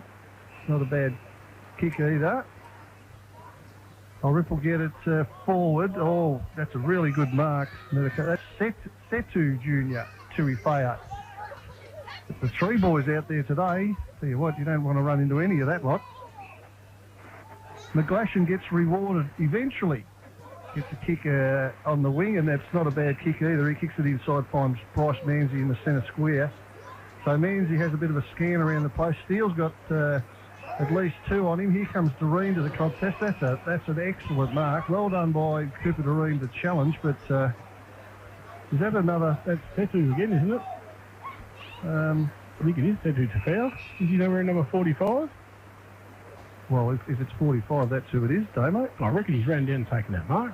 Well, he's done really. That was a courageous move. It was actually well done by Doreen as well. Good pressure. It can't be, can it? It is. Well, maybe it wasn't him in the first vote when I called him. No, it was. Well, he's done really well. He's sore. There's only one of them that's not sore at the minute, and that's Vass. Handballed off to Jimmy Kennedy. He takes a real shot on the run. Fair kick. He kicked it. Fair kick. Fair kick, Pirates. Well pulled out, Jimmy Kennedy, and well done by Tui Feo to take that mark. He's probably too sore to kick it by the look of it. I think you're right. It's coming off for a spell now, so does that mean that the other one will come on? More than likely. He really did back into that pack, though. He wore it. 6-3-39, Irymple, Redcliffe 3-1-19 on the Good Deal Tyre scoreboard. Moving Sarasia forward for over 35 years. 17 minutes gone the second term. Well, it's a lovely day here at Henchwood Oval, and what the boys have already told you is an absolute big crowd. Trucks go out at Riley Jobson and Ward that time takes the second go. Good hand. They come out through the centre of Irymple. Coglin's going to be first at it. Dan bounce beats him. Don Sorelli's going to run onto it, trips over. Out to Billy Field. He can't take control. That Brizzy uses the pressure. Beat Tufaya gets rid of it to Jack Parker, and the umpire said holding the man. Well, he called it. Which way's he gone? It's a free kick to Pete Tufaya. Probably fair enough, too. Probably might have held him a little bit long. Well, not the best. Not Pete's best kick. Just throws on the boot in the end. Jack steals underneath it, and so too is Des Tipper. Tipper man to Miri. Not a bad mark, not a bad kick either. That looks his teammate in the glash. He takes on the second grab. Riley Jobson there gets rid of it by hand, and Zane Luce can smother it over the boundary line. 18.5 minutes travelled second term at Henchwood Oval. 6-3-39 on Ripple. Redcliffe 3-1-19. And that last goal for Redcliffe sparked the game up again. It got a bit subdued there for a bit as the ball comes back in. Big pack of players around it. Jackson can't take it. He was thrown out of the contest, and he'll get a free kick. Just Redcliffe side of the wing. He looks across like Irymple have done all this quarter. Decides to take that switch now. Luke, he goes again. Yeah, see how that far side sometimes. I can tell you this is Minch. So Minch plays on in the back pocket for Irymple. The ball goes straight through Toby Scott's hand. Bit hot for him. Redcliffe's come back the other way by hand. That looks like the big fella Steele bending over trying to pick the ball up. But unfortunately, just as Irymple were about to break away, Minch had the ball. It's gone out for a throw-in. So it's on the wing on the other side of the ground from where we sit. Irymple are 6-3-39, Redcliffe 3-1-19 after a really nice Jimmy Kennedy goal a minute or two ago. Looks like Steele might be in the ruck now for Redcliffe. He was behind on that occasion. Irymple get it high in the air. That's a good spoil from Manzi, I think it was. Well done. Bell went in hard. Now he's got a bit of a chance to pick it up. He does. Handball to Brizzy that went through his hands. Brizzy butters up and sort of threw it out. The umpire said it was a throw, but play on. Here's a lead from Garlick. Oh, pretty hard to pick that up off your boots at full pace, and he couldn't do it. Little popper from Redcliffe's back half. Alex Bell out on the full right in front of us. Actually, the ball's nearly come into the van. They're that close. It'll be Brody Jackson for Irymple. I could nearly hand him the microphone. He's that close. Jackson, left footer, spear into the pocket. That's a better kick to Garlick. Yeah, Liam would like that a little better than at the bootlaces, and he'll have a shot. Liam Garlick, wearing number 20 at the minute, but he's not hard to pick out, really, Liam Garlick, is he? He's with his build, pretty solid sort of a character. Yeah. Go on, can you see anything there, Phil? No, not really. A little bit, not really. Well, I'll keep it then. Okay. So here we are, Garlick, Liam Garlick, having a shot on goal. They take their time in having a kick, these blokes. Right behind Garlick. It looks okay off the boot, and it's travelled through for a very nice goal from the boundary line. So well done to Liam Garlick, who kicks his first for the afternoon. And he couldn't get much better presentation than that, could he? Like, that was a perfect kick right on his chest, and he kicked a nice goal from the pocket. So 7-3-45, Redcliffe are 3-1-19, and we've been going 21.5 minutes in the second quarter. Thanks, Park. Well, it is an absolutely lovely day here at Irymple. Ball's back in the centre. Rucks will go at it. Jobson and Ward. Ward that time has been not Irymple's worst this afternoon, Riley Ward. James Tulloch gets wrapped up by Jack Parker and a couple of others, and Riley Jobson, the umpire says, I'll have it again. They moved about 5 feet from that centre circle. Up it goes. Unless it's straight this time, not like last week. Pack goes out. Tulloch was over the top, but couldn't do anything with it. Cresp now gets smothered off his foot. Thrum is amongst the heavy traffic, gets out of there. Does well, Jake Thrum. Goes in that left foot towards Dan Conklin. And then Antonio Brizzy got his work cut out there. You get him in front there, and Collingwood's hard to shift. Handball's off the thrum on the run. He's gone for ping at goal, and I reckon he's celebrating. He's happy with that one. He's kicked it. Goal of the day for Butcher on Deacon. Once he's got that front position, he doesn't fumble, does he? It's just one grab. I was probably just thinking that it hasn't been one of those games where Drum and Coghlan have had to take over, and just before I said it, that plays happened. So, which was basically a two-man show. I have to tell you about the time I played against Jake Drum one day. 8-3-51 on Irymple Reckless 3-1-19 on the Good Deal Tile scoreboard. You got time now, Phil, if you want to. The day you told me you dominated. Oh, gee. It goes back up in the middle. Gowers gets the tap over the top. Ward goes after it. Drum's in there again. He can't quite get rid of it. It comes out the side to Connor Carter. Handballs have got plenty of room if you look forward to Billy Phelan. Great kick up down low. He swings onto his left, then his right foot, then back onto his left, and then back onto his right, and hits the middle. Ward's there. Can't quite take it. Gets it out to Thrum now, who kicks wide to our forward flank. There's numbers here for Irymple. Great mark by Blundy.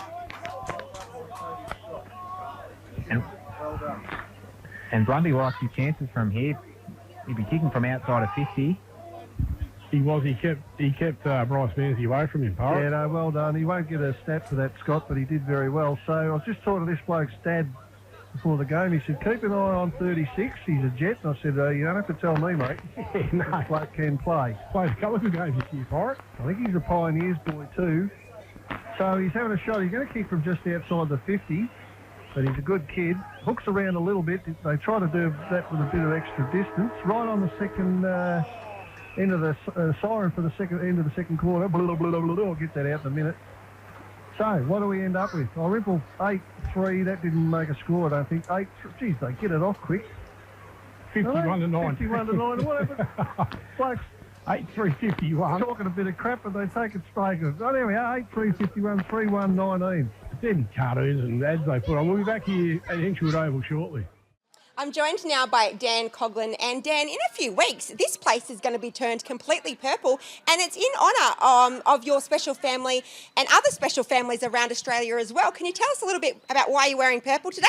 Sure. Obviously, my daughter Skylar, everyone sort of knows the story now a little bit around town, but since our foundation sort of started, and it's just Purple Day, Purple Month kind of set up with epilepsies around the world really. It started in America kind of thing, but yeah, I suppose the boys organised this, 3 or 4 years ago now, Purple Day at footy, and it's sort of grown from there. The foundation started, and we just had our Purple Ball not long ago, so it's all been happening. So there's still got the footy day going as well. Absolutely. I did want to ask about that. So you've obviously got the footy day coming up. You did have the ball as well. I know it raised a lot of money. Quick question though, Nick and Tom, two of the leaders with this foundation, who likes getting dressed up and who likes being on the dance floor more?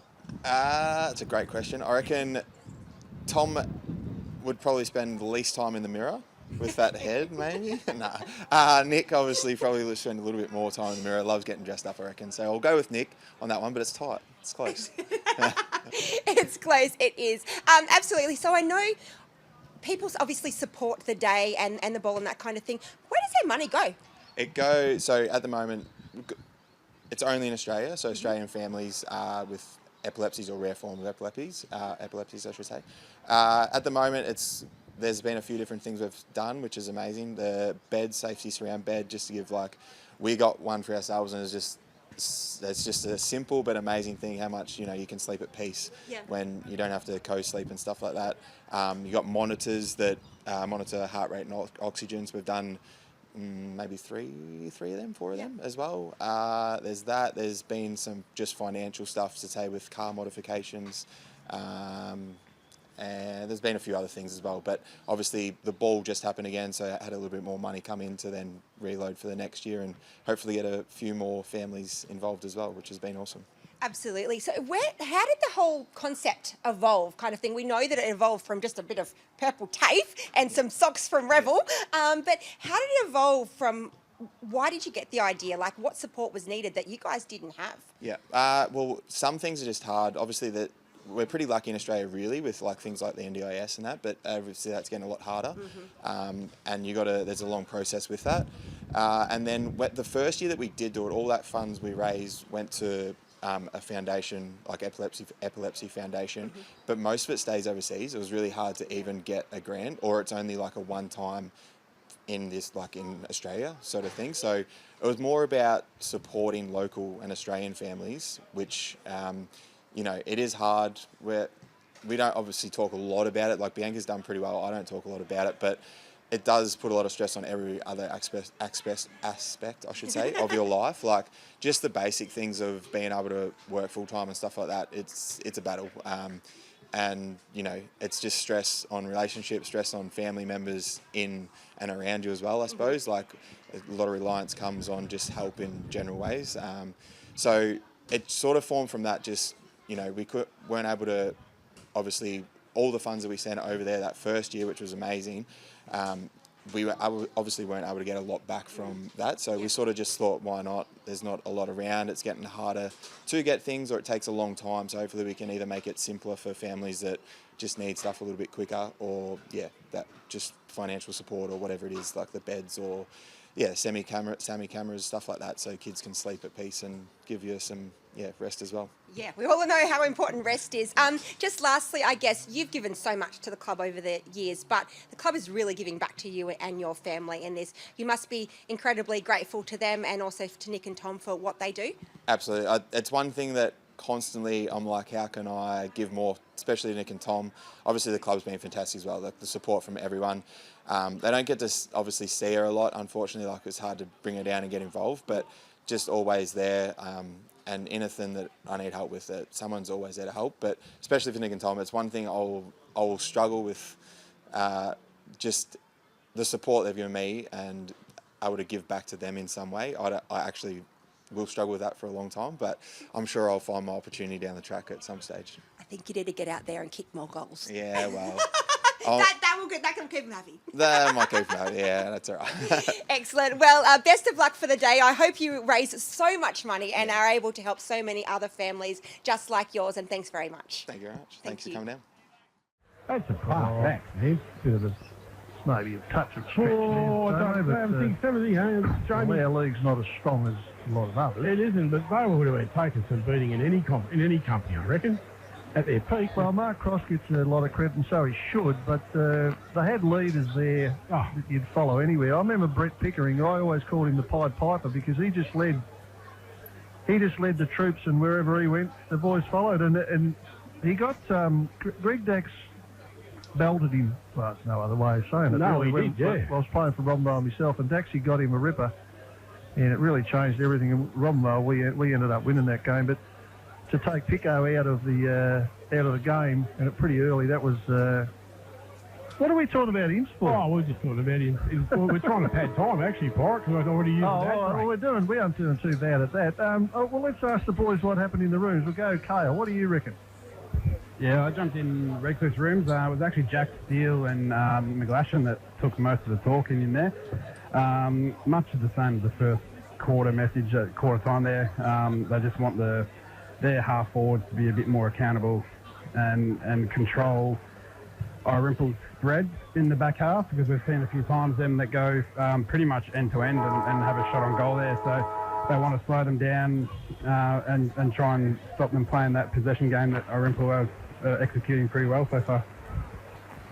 And I managed to get into the Irymple rooms and have a listen. As you imagine, it's probably sort of the opposite of what Kale said around they want to control the game. They want to make sure that when Redcliffe does start to get the momentum and get that scrappier play, that they've got moments that they can get the footy and look after it and just get things back on their terms. And highlighted a couple of efforts from Cooper Doreen in that space where just managed to win a ball 50-50 and actually stop some momentum, and then the way they've used the footy. So I think they were pretty happy in the Irymple rooms, and a half like that again, and they should run out pretty convincing winners.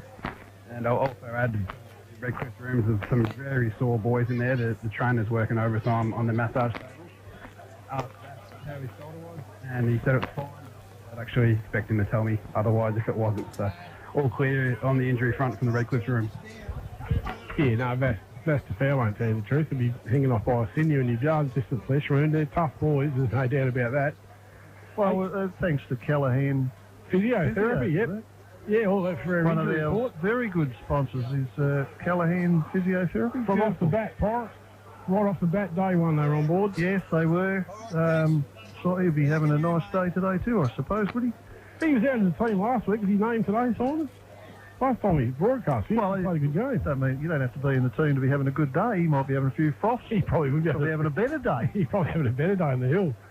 He did play well last time we broadcast the Imperials match. As Redcliffe now make their way back on the Henschel Road. Of course, the split round, which has confused me all year, from round 0 and split rounds, and we go back to round 9 after 12, and it's a bit weird, but we'll bear with us. At least we've got some equipment working now. 8-3-51 if you just tuned in. Irymple, Redcliffe 3-1-19 on the Good Deal Tyre scoreboard. Get a good deal today, Phil. A pair of treads down there. Yeah. It's a jump bit there. Oh, welcome to my world. We got a quick time for a Phil. Yeah, go ahead. We'll make time. So anyway, this is back when I was coaching the now in recess Maryborough Magpies reserves team. I've run around playing reserves for 3.5 quarters. We were only 215 points down at that point when the senior runner has run out to me and told me that someone's pulled their hamstring in the warm-up. So would you mind pulling on the boots for the seniors? Which I willingly did, being a good team player. So after a 220-point loss, I've managed to run out there in the seniors, straight onto the wing against a young, sprightly Jake Thrum, and proceeded to watch another 200 points go over there. So 420 points in a day. How many kicked on you overall? Oh, not many. I managed to keep him to 4th best, though, so I was pretty happy with my efforts that day. Oh, that's not... Yeah, well done to you, sir. What were you? Maryborough Magpies? Yeah. That in the Bendigo League, was it? Yep. Sounds like you're playing full-back for the Moobine Reserves in the 80s when I was, Phil. 400 points going over your head. I reckon an old mate of mine was president of Maryborough. I didn't know they were the Magpies, but that's Mick Reed was his name. Yeah, Mick Reed. You know Mick? Yeah, the Bull and Mouth. That's it.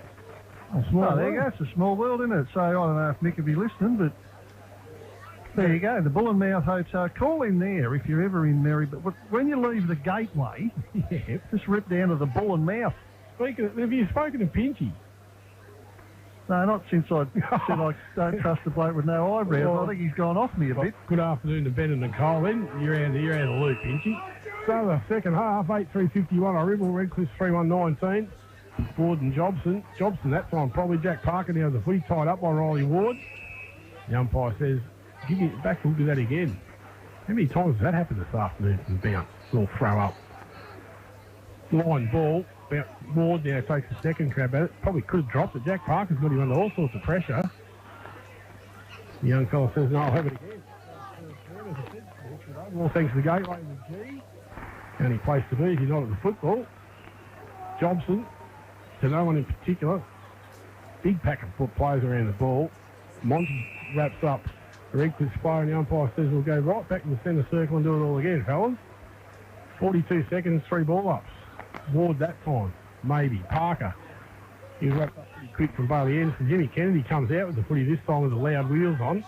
Kicks it out to grass into the boundary line. Right in front of the central commentary as Pirate put it last that afternoon. 8-3-51, Irymple, Redcliffe 3-1-19. Carl Allen on the boundary line for Chemist Warehouse. Yeah, hopefully it's not an injury update, but I've got Dan Coughlin starting on the bench down here for Irymple, so hopefully nothing to worry about there and just having an extra long breather. Injury update, all thanks to Callahan Physiotherapy, and that's Carl on the boundary line, thanks to Chemist Warehouse for all your health needs. 15th Street, Lancashire Avenue, Madura Central, Ward. Goes that time against Jack Steele. Jack Parker runs into a pretty determined Monty, and I reckon that's Vass to say is taking a slips catch. Pirate didn't actually study to the very end of that. As Vass took a very good mark down low, so and probably that method that Redcliffe looked best at in the first half was winning it out. Got him a shot on goal here, so some great work by Jack Parker in close and found Vass. It'd be just like the Tigers to work their way back into this. But I only seen the end of it. Phil, it looked like he took a great slips catch.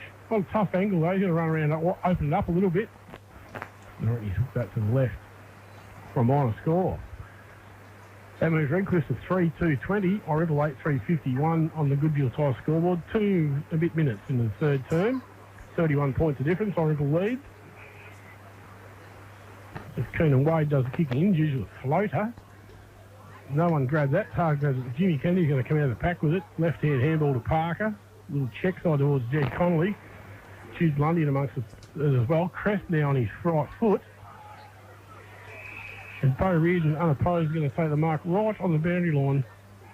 I reckon he's got to have to run around and take a snap there for sure.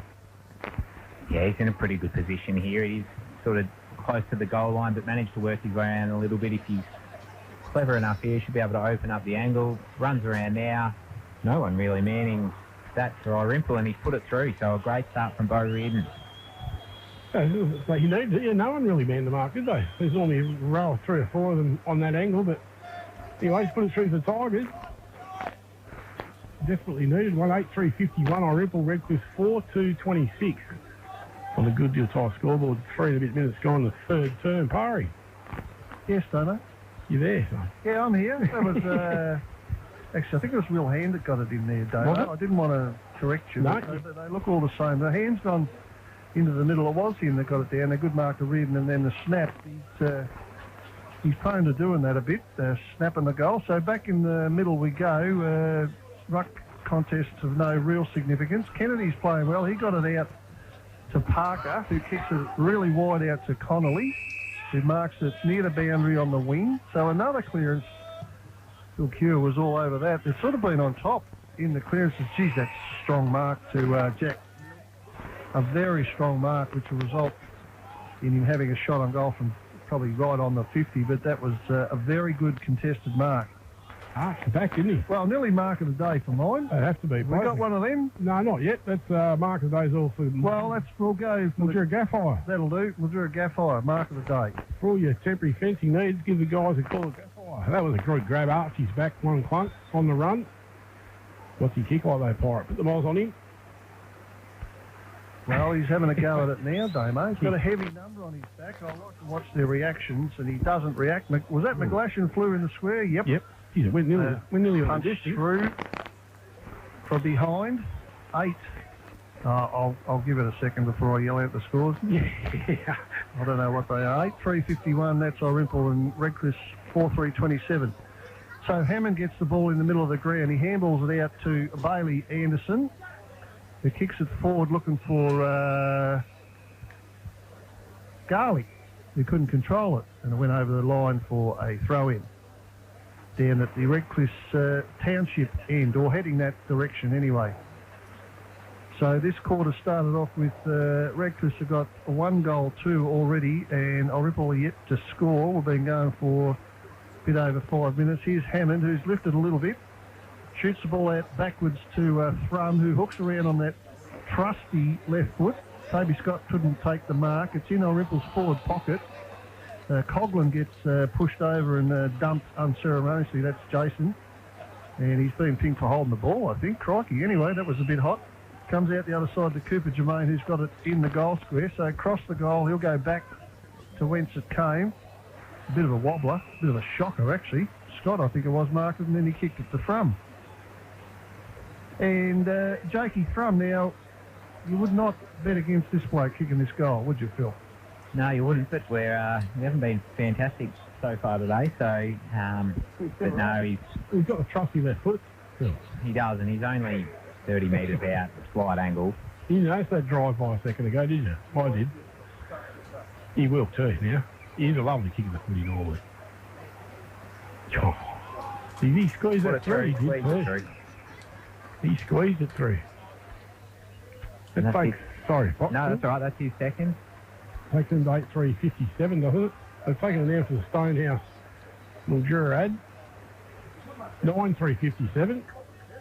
There isn't, is there, Pine? There's a lot of big crowd here, but the atmosphere's a little bit flat. 9-3-57 Irymple, Redcliffe 4-3-27 on the Good Deal Tie scoreboard, and the old Frothy Hills bathed in sunshine. There's a good crowd in, but they're not making much noise this afternoon. No, they should be getting around this ruck battle at the minute between Ward and Gowers and Jobson and Steele. So Ward's taking them all on at the minute. Redcliffe look they're going to come away with another clearance here. Turner on the left foot. Ball's there to Jake Cresp, who tries to push off, but he can't. Ball spills again. And Donny Bell's just sprayed it wide out on the full. So reset with Irymple having the ball in their back half, which probably hasn't made for the most exciting football today. good football if you're an Irymple supporter, but probably not the most exciting to watch as they've controlled it all the way down the ground. Yeah, they're playing a possession game. You no doubt about that. Phil, like we said, like Pirate said, the atmosphere's a bit floodier at the moment. I reckon they should give away a few stubbies. That'll fire the boys up because it's pretty quiet. It is, isn't it? Real quiet. quiet. The crowd. Yeah, so maybe they're all just enthralled, Damo. Enthralled. Maybe they're not even watching. Yeah. Maybe they're on their No. phones or something, Pirate. Could be. Well, there's big race meetings at Flemington and the Eagle Farm around the traps, Randwick. So here we go. Steele gets a fist to it.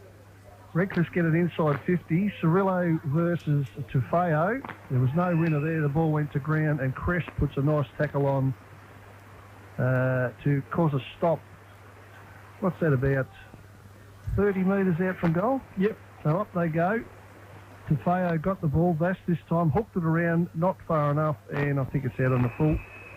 Be a free kick to Big Tom. Missed a lot. Big Tommy Brownbridge in the back pocket. What's he got on, the big fella? He's got a lead from Cirillo, who go over his head with that trusty left foot out right in front of the scoreboard. Well done by Will Hand of Redcliffe to thump it over in front of the scoreboard, which reads 9-3-57 are the Swallows and Redcliffe are 4-3-27. My word, Pirate. Will Hand and Jack Parker do look very similar, don't they? Well, They really do. we get ourselves out of trouble a little bit, Damo, saying that sort of stuff. They really do. I reckon it's Nate Ward over the foot. He got a free kick. Nate Wade, sorry. Let's say Riley Ward. There goes hands off to Archer Hammond. Goes short and finds Dom Nando Cirillo. He's going to go short again. Well, your greatest kick, Vanderline could beat everyone here. It's a bit unusual too for Nando. You could hear him, he wasn't happy about it either, but he's usually Pretty precise. well, I thought. usually very reliable by foot. Couldn't find Connor Mensch that time. Umpire's about to throw it back in. Got a bit of a game going on here. If Redcliffe can kick another two, we'll have a real game. Here's Kennedy, who's playing a ripper, almost untackleable most of the time. He pops it back to centre half forward, pushing the back for mine against, should have been a Cirillo kick for me, but they come through. Well done by Wade. Grabbed to one hand and then put a good handball out. Ends up with, who's that?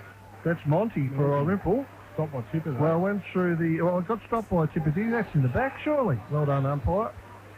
It's a free kick to Irymple. It's going to go to Cirillo, and he's at centre forward, so doesn't have many shots on goals. And looking at his last kick, he probably wouldn't want to. He gives it over to Wade, who takes a couple of steps closer. Then he kicks it to the pockets, being knocked off by Turner, who gets a bit of biffo from Billy Phelan. Don't worry Turner too much, but the kick's not great. Went out looking for Desi. And I think it was Wade who got tackled high. The umpire called played on, and it's a goal from the goal line to Irymple. And well done by Wade, who was involved again. And I don't know who kicked that. I'm sorry. We'll leave that up to our boundary rider, will we? You all over that? No, you're looking at the races or something, aren't you? I think it was well, Billy Phelan. He's part of the crowd that's not real interested. Billy Phelan, was it? I think it was Billy Phelan. Oh, well, all right. Handball from Wade in the goal square, which I think Wade was about to get a free kick too, wasn't he? But well, if that was Phelan, that's his second for the day, and it was really not what Redcliffe wanted at all. So they get a clearance to Redcliffe. Here's Luth with the ball, gets tackled a bit high. Umpire says play on. Bench is fighting against a couple. Kennedy's one of them. Kennedy got it. He handballed it out to Jed Connolly, who went back. And back again they go. Ends up with Vastaflair, who'll do a little pokey one out here to Connolly. Well done by Luth to put a spoil on. Now they've got a little bit of room. Luth handball inside the Hammond, who gets caught with the ball. Play on again, says the umpire, and I don't mind that at all. Jed Connolly picks the ball up, kicks it. Tommy Brownbridge, it sort of went through his hands a bit. Here's Reardon, who picked it up off the ground. Swings around as Bo Reardon has a ping and gets a point for his efforts. I don't know, is it just me or is it just lifted a fraction in the last lifted a bit, and I think just it's a little just bit. solely due to Tafaro, who's a bit sore. They're our words, not his. And he's been fantastic to start this quarter across half forward, and then he looks like he's moved back into the middle now. So we've just got a 50-metre penalty to Irymple. Jude Blundy's going to take it. There's no one on the mark. Jobson comes around now to make sure there is. Blundy looks wide to the wing. Kick finds its mark. Toby Scott. Oh, good kick. Another good kick, which has probably been the difference between the two teams at the moment. Another one goes into the forward 50. Great spoil there, but the ball hits the deck. Manzi's down there. Desmond gets a handball out to Pete Tafari, kicks to Steele. But Cirillo's there to dive in and chop it off. Ball gets scrappy at 10.5 forward for the Swallows. And as we've said for a few times this quarter, they're going to have another throw-up. Just off the ball, aren't they, at the moment, the Tigers? Good shepherd from Jack Steele a bit second ago out here, still in front of us. He doesn't mind putting the shepherds. You don't see them that often anymore.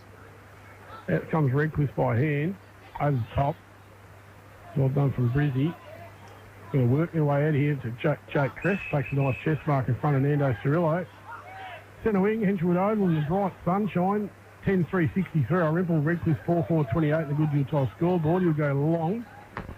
He looks at Jack Steele to take a lovely mark. Lovely mark of football, this guy from the Northern Territory. Taking a few games to get the hang of the SFNL, but he's starting to show his true form. Will hand on a little bit of a lead. He ignores that. Donovan Bell likewise. He goes and finds Jared McGlash and he gets honoured. His lead finally gets honoured, Pirate, in front of Ricky Monty. Normally a good, lovely kick of the ball, Jared McGlash. Kick from there, though. He kicked from just outside 50.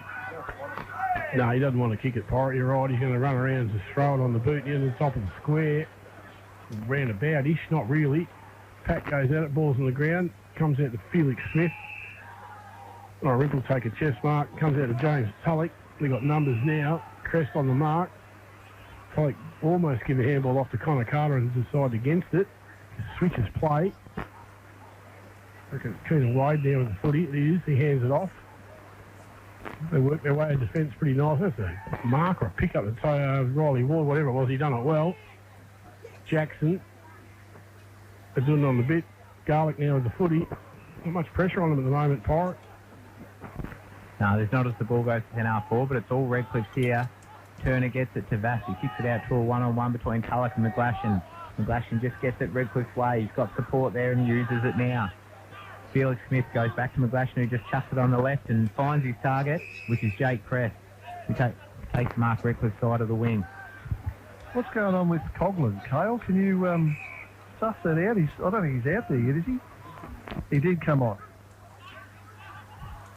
All right, so there's a good mark from Zane Luth. Dan Righto, he's on. He's in the middle of the ground. So Luth gave it across the ground to Blundy, who wants to give it to Brownbridge, and he does now. The left foot of Brownbridge gets it down the line. Well done by Peter Tuifeo to take an intercept mark on the wing, and Redcliffe will get it back somewhere near the 50-metre line. A little popper over the top. Not too bad. Did Bryce Manzi take the mark? The umpire said he did. Manzi gets up straight away on the lefties. There's a lot of lefties out there, and here's another one in Jack Steele, who takes the mark and plays on immediately. That's a goal, I reckon. Jed Connolly? That's a great goal. That's a great goal. Pretty sure it was Jed Connolly. I think it was Jed Connolly. Jack Steele just handballed off nonchalantly, didn't he? Just flicked it over to him and said, here you go. Yeah, Jed Connolly on the run. Pirate, how far out was he? 40? Jed Connolly, yeah. On an I angle. probably said Jack, but it's Jed. Yeah. Butcher, is that our goal of the day, perhaps?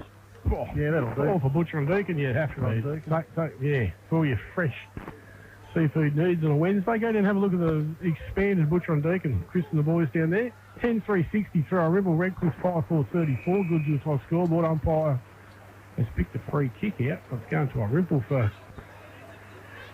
Well, keeping someone near the ruck with, yeah, Keenan Wade's on the footy.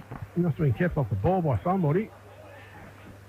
I don't know what that was for, but it doesn't matter. Wade, little chipper out. He found that boy in Rick Monty again. He started pretty well. He hasn't been as good since. I'm not saying he hasn't been good, but he started exceptionally well. The ball goes out the back from that kick. Alex Bell with a bit of a chance. Ball goes back to half-back flank. Well picked up. That was, who was that for Irymple? Zane Luth again. What's he doing down there? It threw me a little bit. Anyway, it's a free kick against him for dropping the ball. The Redcliffe have got it on their half-back flank. He's well advised to get it over this side of the ground with Jimmy Kennedy over there. They went down looking for Jobson, but couldn't find him, and good mark to Keenan Wade. So it's sort of, it had a good 5 minutes, and it's sort of gone back into its shell a little bit, in my view. Anyway, Hammond with a bit of a chance. He has to put the tackle on now. The umps, who aren't going all that bad either, in my view. Ball comes out now. That looked like Sete Jr. kicked it up. Riley Jobson's taken a mark somewhere near centre 40. He'll look for McGlashan. Oh, Jobbo's missed him again.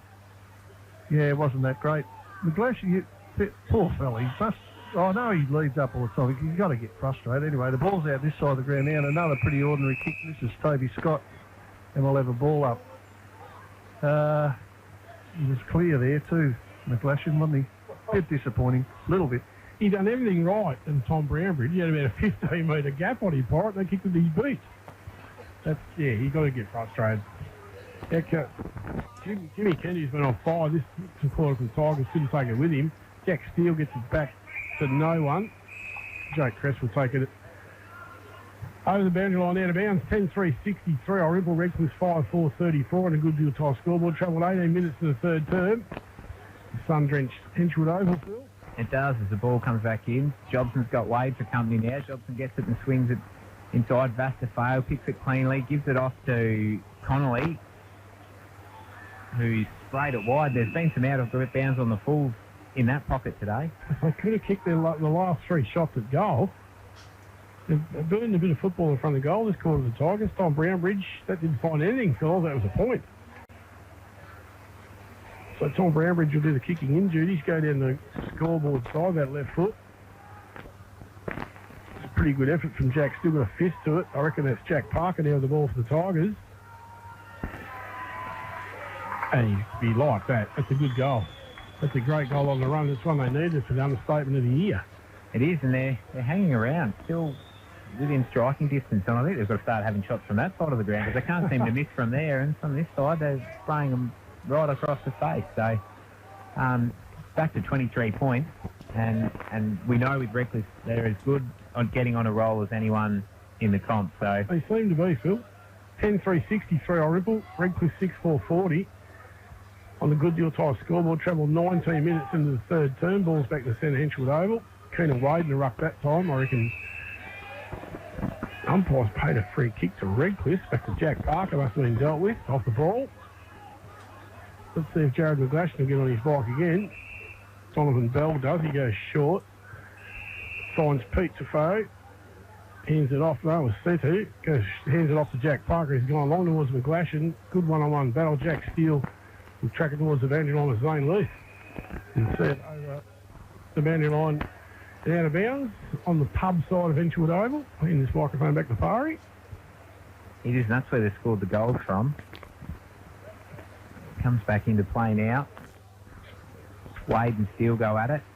Ball comes out Redcliffe's way. Loose stops it and just knocks it high into the air. 5 players go for it. Who's grabbed it? A Redcliffe player's taken the mark. Setu Junior Tuifeo has taken the mark in front of the scoreboard, and he looks like he's going back for a shot.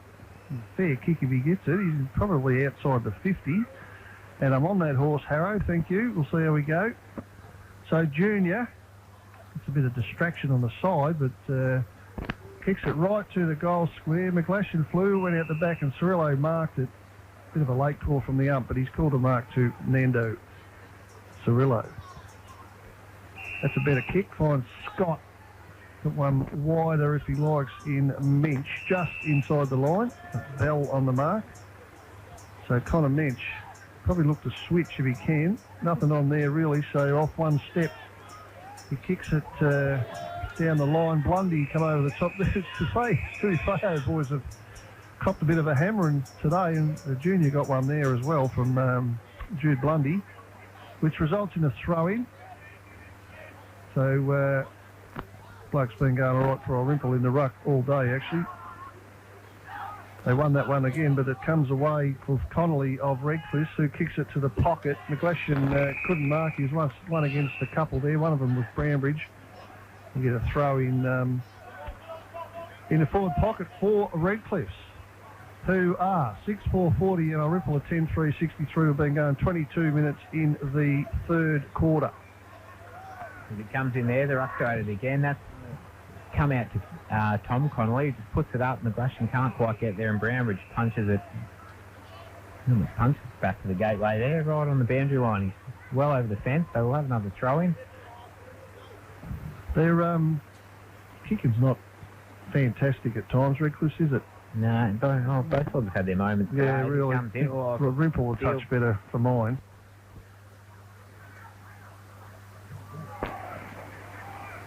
And Brambridge rushes it through for a behind.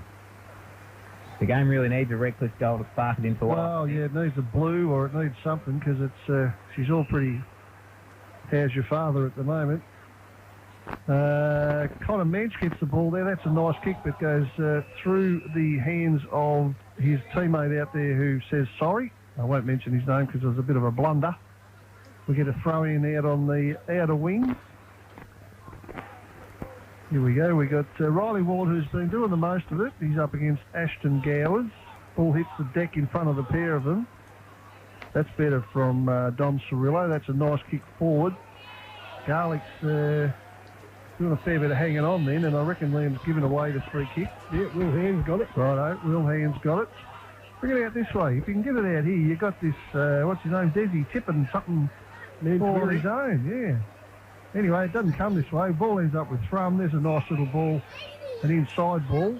Shot on goal. Oh, that's going to hurt. Shot on goal from Irymple went across the face. Was that Wade again, Nate Wade? I think so. I reckon Thanks, it was, Pirate. Thank you. Thanks, boys. He's had long as the footy this afternoon, Nate Wade, for young. He's been all right. And yeah, mentioned he's a young fella earlier. I didn't realise he was only 15 as well, so he's actually doing pretty well for a 15-year-old. Yeah, well, Tom Brambridge could have taken the mark and he wasn't paid. Play on the 12, 15, yeah. Oh, he's doing better than, okay for a 15-year-old. Yes, very good. He knows how to find the footy. Riley Ward will go at it. He's well done from Jobson. Taps out to Bo Reardon, gets on his left foot. Jack Steele's going to take a run and jump at it. Well, could take nearly taken the mark. Zane Luce going to try and tap it out there to Connor Mensch. Probably taking a bit high from Setter Junior. Maybe. He was actually down when he tackled him, so Mensch plays on the handball, finds Connor Carter. Three-quarter time here at Henchwood Oval, 10-4-64. Irymple Redcliffe 6-5-41 on the Goodwill Time scoreboard. We'll take a break. We'll be back here live shortly, all thanks to the Gateway and the G. Jamie Russell, the new president of the Irymple Football Club. It's a bit of a blast from the past. You used to be a teacher at my old school, but it's great to see you and at the helm of this wonderful club. I'm actually enjoying it, Zoe. So I was, I guess it was small steps in the beginning, but I've really enjoyed being in the president's role. And this year has been a little bit disruptive personally, but finally we got a win on the board last week against Robinvale, so I think we're back on track. Absolutely, I hope you are, but I tell you what, you've got a game coming up in a couple of weeks against Wentworth. Got a little bit of extra motivation to win. Tell us about that beanie on your head and Little Sky Eyes. The Little Sky Eyes concept started, I believe, 4 years ago now, Zoe, and believe it or not, was first of all started with some purple electrical tape, and I also believe purple socks supplied by Rebel. It's certainly grown since that point, and I think it is exciting. It's become one of the biggest rounds on the calendar for Irymple, and we've got a number of very well-known players and committee members who have really got behind it, and obviously Daniel and Bianca being such a big part of not only the Irymple Swallows but the Irymple community in general. It certainly makes sense for us as a community club to get behind them and grow it and watch it grow into what it is now. Absolutely, yeah, I will admit that this day every year is one of my favourite days. It just has such a special meaning and I love being here for it. But, you know, how great is it to see, you know, the club give back to a real club and community man in Daniel, and to see it grow and to see all your supporter base get behind it as well. Yeah, look, it's a great community and we saw it not so long ago with the Ladies' Day and the fundraising they did there. Not to the same level as Little Sky Eyes, and you look at the ball a couple of weeks ago, so well in excess of, I believe, 120,000 through the last two balls raised, and now becomes a foundation which is so important for the local people or for others that find themselves in a similar situation to the Coghlan family, where with some of these lesser known conditions, you know, that support has to come often from outside of Mildura, and we know that there's expenses that come with that. So a great concept, great foundation, and a huge support from our club. Absolutely, and it really is the case in this instance of from little things, big things grow. Yeah, it really is. And Tom Brownbridge, one of the leaders here, he talks a lot about the concept beginning, as I said, with the electrical tape and the socks that were paid for from Rebel to look at what it is now. The huge gala event a couple of weeks ago. Obviously, this round we turned the place purple. It gives an idea of what a community club can actually do. And it starts often within our community and then it grows into something much bigger, and this is a perfect example. Absolutely. Well, I know you've been missing your football because you haven't been able to see as much as what you would like to have.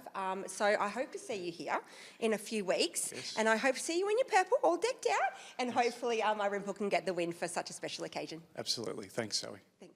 You're listening to River 1467's SFNL Match of the Day for the Gateway, the G, the place to be. Welcome back live to Henchwood Oval, round 9, SFNL Match of the Day. Thanks to the Gateway. Irymple take on Redcliffe, 3-quarter time. I can tell that it's 64 plays 41 on the Goodyear Tyres scoreboard. We'll see if we can get it around the grounds. We've only got one other game. I'll see if Pirate's been onto that this afternoon. I know he hasn't had any luck on the punt this half. I don't think, have you, Pari? No, not yet. Yeah, I've got Owen 63 and Imps 49. There you go. So 14 points. But that would be 14 points. 14 points, and that would be nearly either 3-quarter or close to it as well, 3-quarter time as well. Well, you'd think so. And that's just the 2 games, Damo, as you well know. And here it's Irymple by 25. 25. So that quarter was actually won by Redcliffe. They kicked 3 goals 4. Yep. And Irymple kicked 2 goals 1. So they need a bit more. But they are winning a lot of footy around the stoppages. They seem to have been on top in that area a little bit, but their field kicking has been pretty ordinary. Not great. Not great, both of them, but Irymple's better than Redcliffe. And maybe they need more than one target up forward than Jared McGlashan. So Jimmy Kennedy's been good in that 3rd quarter.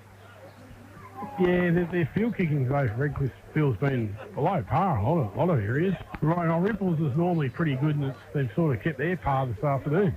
Yeah, and I got out to the Irymple huddle, and it was very much the message that they're just letting Redcliffe win too many contests, and the stoppages are just putting their defence under too much pressure and can't expect to just run it out all day. And I think there's a real emphasis on winning the contest this quarter and not letting Redcliffe in with a sniff and get a run on, because we know how good they are when they can kick a couple in a row.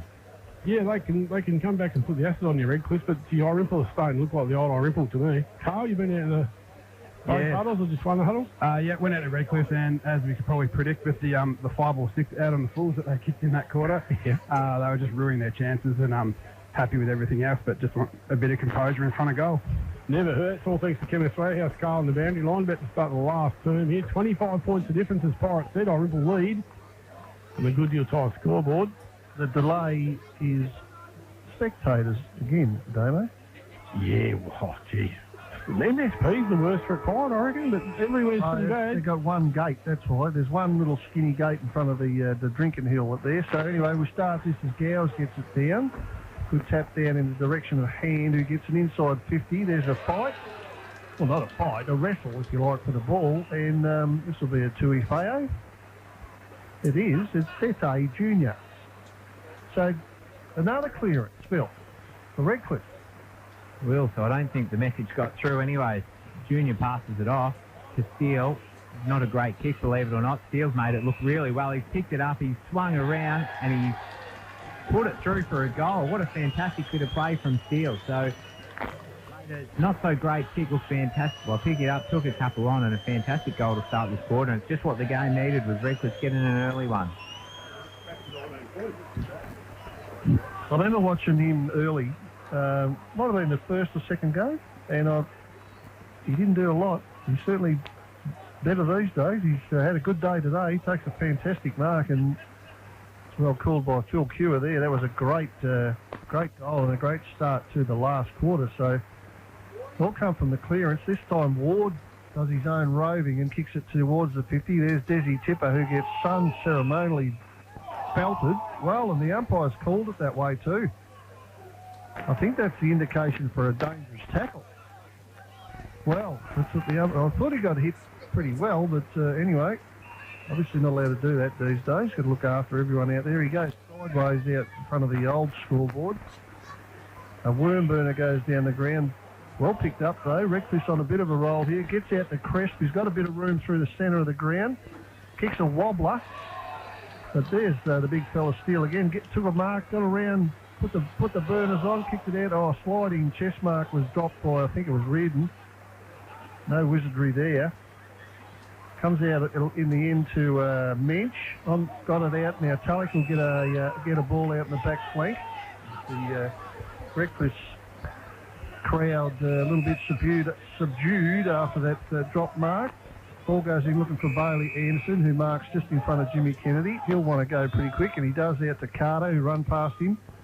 Inside ball, looking for Rick Monty, but was better judged by Tuifeo. He's got one out here wide that looks like it's probably Jed Connolly, who flew. Oh, that's too high up. Oh, play on, he said. I thought that was against Jason Coghlan there for a minute, but they all played on. Jasper Turner got it. He kicked it. Zane Luth chopped it off. Went sideways. There's a good contest one-on-one out there. One of the fellas was Smith for Redcliffe. Ball's on the deck. Ends out at the back to Anderson in that sort of quarterbacky role, and he finds, I think that's Cooper Doreen, I think. He's on the wing. Just looking for a lead, someone to lead at him. It's not happening so far. Garlick makes a bit of a lead sideways, ends up with it. He's right in front of the scoreboard. We've been going for just over 3 minutes. Garlick loads up from a hell of a long way. Billy Phelan will try to shepherd this through. Desi Tipper does really well. Got it out in the vicinity of Pete Tuifeo, who whacked it through for a rush behind. Got away with one there as no one went to man the mark on Garlick, who's a fantastic kick of the footy, and he almost made them pay. So Pete Tuifeo has got Jimmy Kennedy out wide. He takes the mark. But again, Irymple has been able to set up well. He moves it fairly quickly, looks for Jake Crest on the wing. Great punch over the back by Connor Carter, and Mensch chases it out, and we'll have a throw-in centre wing. Yeah, they did. Jared McGlashan on the lead and ignored that. Sun got right in Jake Crest's eyes then. The bender umpires about to throw it in, Phil. And he does that now. Ward gets the tap down, but believe it or not, Reckless are going to come away with it. Jed Connolly looks forward to Steele, who's had a fantastic start of this quarter. Swings around on his right really quickly. He's got another one in the pocket. That might be Reardon, is it? Yeah, that's Bo Reardon. Bo Reardon's taken a mark right in front of the crowd, deep forward pocket. This Jack Steele's having a bit of a purple patch, isn't he? And I don't think this is beyond Reardon. No, it's not. But he's definitely not a whiz. But yeah, Bo Reardon will have a shot. Making his silly kicks this, Phil. There's no doubt about that. He comes in now, sets sail. He's kicked it. He's kicked it from the Tigers. Ooh, that makes his ball game on. That first Forrest just said, stop putting that stupid cartoon up, Wiz. 10-5-65 Irymple, Redcliffe 8-5-53, 12 points of difference. On the Good Deal Type scoreboard, travel 5 minutes, Pirate back at 12 points, 2 kicks in it. You'd have to say that Redcliffe have got a bit of wind in the sails at the moment. Yeah, they have. Probably have for a little while. I'll be... when Dan Coglan's going to go into the middle, that's the question I'm asked. As Ward gets his own tap again, but he gets wrapped up. We'll go through the whole thing again. So, Thrum's in there. Anderson's in there. You probably want give Coggo 5 minutes, I reckon. Ward sort of... Coglan's on the bench again, is he? Okay. All right, well, we'll see about that. Thanks, Cale. As we're going nowhere in the middle of the ground, really, at the moment. So there's another ball up. Ward unopposed this time. Missed Monty. Ball still in the middle of the ground. Now it's a free kick, and it's going to go to Redcliffe. Like Jack Parker, is it? Jack Parker with a little chipper out wide. Redcliffe's on a bit of a roll. That's a good mark for Connolly. Ball inside to Tuifeo. Junior, who's lifted in the second half, I reckon. Gee, that's a pretty ordinary ball drop, but the kick comes out all right. It's a pretty long one. Gets somewhere near the top of the goal square. Geez, they're desperate now, Irymple. They realise the urgency of the situation, but so do the Tigs. Handball out the back. Irymple with numbers. Come out, geez, they want to mark here. Toby Scott flew, and Toby Scott took the mark. Yeah, that's a terrific mark. And he needed to take that too. Irymple are under pressure at the moment. So Scott has a bit of a scan. He's got Hammond in the middle. Still got Hammond in the middle. He goes long to a whole nest. Riley Jobson's in there. Oh, that's not a bad mark either. Alex Bell. Terrific mark. He'll pump it back in somewhere near the 50. Irymple back in numbers. In fact, we've only got 2 players in their half of the ground. Ball goes over the top of everyone. Well done by Nando Cirillo. Touches the ball on the ground. He's going to about 55 metres, I suppose. It's here on the wing. The umpire says someone's jumper's been held onto. Irymple free kick. Plenty of space here. Thrum's running like mad trying to get into position, but to no avail now because has to go back. Bit of a delay here. Can't really see it around the corner, boys, so thank you. Who we got to kick it to? We got one of the Tafeos and Jasper Turner out the back. He's happy to run it over the line though, big Jasper. So who are we looking for here? It's just outside the 50-metre mark, the Irymple end of the ground, if you like. I'm looking for Thrum or Hammond to do something. Thrum's not really near it though, is he? Can't see where Thrum is actually. Comes out the back. One's handled by Jed Connolly and gets totally wrapped up by Jimmy Tulloch and the umpire. Throw it up again, Phil. He will. And Ward and Jobson go at it. Jobson's going to end up with it here. Handballs to no one in particular. Good bit of play by Phelan. Back to Ward. Goes wide to Hammond, who just puts it inside 50 on the left. There's numbers there, but Pete Tafao should have been paid a free kick and wasn't. The pass forms, and we're going to have a ball up left forward pocket for Irymple. It's another great effort from Pete Tafao that should have been rewarded. I think you're right, Phil. I think you're exactly right. Jobson's in there again with Phelan. Phelan gets the tap out. We've got Jason Coughlin there. Just gets it on the left, and he's going to be rushed through for a behind. Hold on. No, we're going to have a throw in now. The ball must have hit the post. Deep in the Swallows forward 50. It goes in to get Jobson and Phelan at it. Ball comes out. Manzi can't gather. Jimmy Kennedy can't gather. Hand does. Handball's off to, I think that was Thrum, who's copped a high one. It was Thrum, and he played that well, Jake Thrum. Has he got the kick? He has. He's got a 50-metre penalty. Well, someone gobbed off because I think Jake Thrum played that very well. He gathered the ball, went to ground, and it was high, but he knew exactly what he was doing, and the Redcliffe players told the ump they didn't like it, and Thrum will kick from an unmissable spot. That hurts. For his third goal. Yeah, but that 50-metre penalty hurts. What do they reckon the umpire's going to say, oh, no, you're right, I'll reverse your decision. That's it. So your mouth off, the umpire's going to say, well, this is what I'm going to do to that. Well, look, if it wasn't the best decision in the world, he ain't going to change it. No. I know it's frustrating, but what's the difference, Barry, isn't it, between a professional side and not, I suppose? Can be. Yeah. Well, look, Thrum's a great kick. He might have kicked that goal anyway, but exactly. They turned it into a certainty, didn't they? So they go to 11-5 now. Yep. 71, and just when we all thought Redcliffe's run a bit of a roll, Irymple get one back. I need to answer that straight away, this pounce. 11-5 to 8-5. Yep, on the Good Deals High scoreboard. That's exactly what Pirate said when we thought they were on a roll. Irymple gone and done that. I need to answer this straight out of the centre. The Tigers give themselves any chance. I don't know what we're waiting for. The umpire to throw the ball though, obviously. He's got it. Up it goes. Jobson and Ward will take battle. Ward that time, well done. Brendan Wade tried to run into the Archer Hammond, sorry. Vastafay now's got the ball, throws on that right foot. Inside their 50, and Tom Bradbridge sits under it and takes a fairly comfortable mark in the end. Seasoned veteran. A good footballer, no doubt. To Monty, he's going to switch player to the scoreboard side. In fact, he takes off and takes a bounce. It's a pretty good kick. 1-on-1, Jermaine. Cooper gets a fist to it. Billy Phelan, what's the umpire called there? Ball up. Like a jump ball in basketball, that was. 11-5-71 on Ripple. Redcliffe 8-5-53 on the Good Deals High scoreboard. Ward over the top of Jobson, and the boundary line beats everyone again in front of a healthy little crowd over there filling the boundary line. Yeah, there is. There's a nice crowd everywhere. So they've livened up a little bit. It was through the start of the third quarter. We're getting a little bit now. So it comes back into play. Jobson and Ward again. Been a good battle all day. this one we can't really split either, so we'll have another battle, and guess what? We might throw it up again. Something completely different, Phil. Yeah. She does now. Ward a bit more decisive this time, but it's Redcliffe to get first hands to it. The pack forms, and here we go again. Centre wing, the game slowed down a little bit, which is suit Irymple, who just got out to a 3-goal lead. Redcliffe came hard early in this quarter. This time, Ward just says, get it out of you, and smashes it. But again, it's to Redcliffe, and again the pack forms. This time the players come through. Hammond, I think it was. Hits a handball, but an overcooked kick finds Desmond Tipperman to Murray.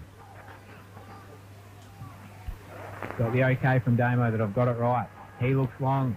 McGlashan takes the mark, but the umpire says, there's a bit of frustration in that from Jared. I'd imagine he's played all day leading up to the footy. He's finally got one, and one that's gone to him, and he's been paid. So Brownbridge decides to just dump it forward pretty ungainly, and it's gone back to where it started in Desmond Tipperman to Murray. He does, listens to fire and decides to switch the play into the middle. There's a pack form there too as well. Nando Cirillo gets that, looks for an option. Finds Dom Cirillo. Handball's back out to Nando. They're working it slowly, but they're getting it forward. A good bit of play from Doreen and Manzi. And Connor Mensch has come in over the top, and we'll have a throw in. And the crowd went, ooh. The crowd did go, ooh. We're going to have it again. Jobson on his own this time. Two hands straight back to Bell. Oh, not a great handball. The umpire's going to ping him here for dropping the ball, and he is. A really good tackle, Archer Hammond, who is a good kick and I reckon has the journey in him.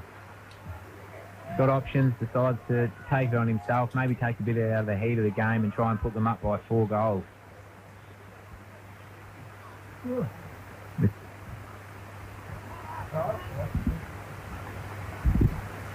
We've still got Dan Coghlan on the bench too here, boys. He doesn't look like he's in any discomfort, but he also doesn't look too keen to get on either. Thanks to Colours, that shot sails wide, and there's a bit of cramp for Hammond here. He's hopping around, he's put a bit of a dance here, but hopefully he's not in any trouble, and it is a bit of cramp, but he's trying to get off as the kick-in finds that. He's getting no sympathy. There's no one heading in his direction, Archer Hammond. He's trying to hop off the ground. His left leg that's cramped up. Well, we hope it's cramped. We think it's cramped.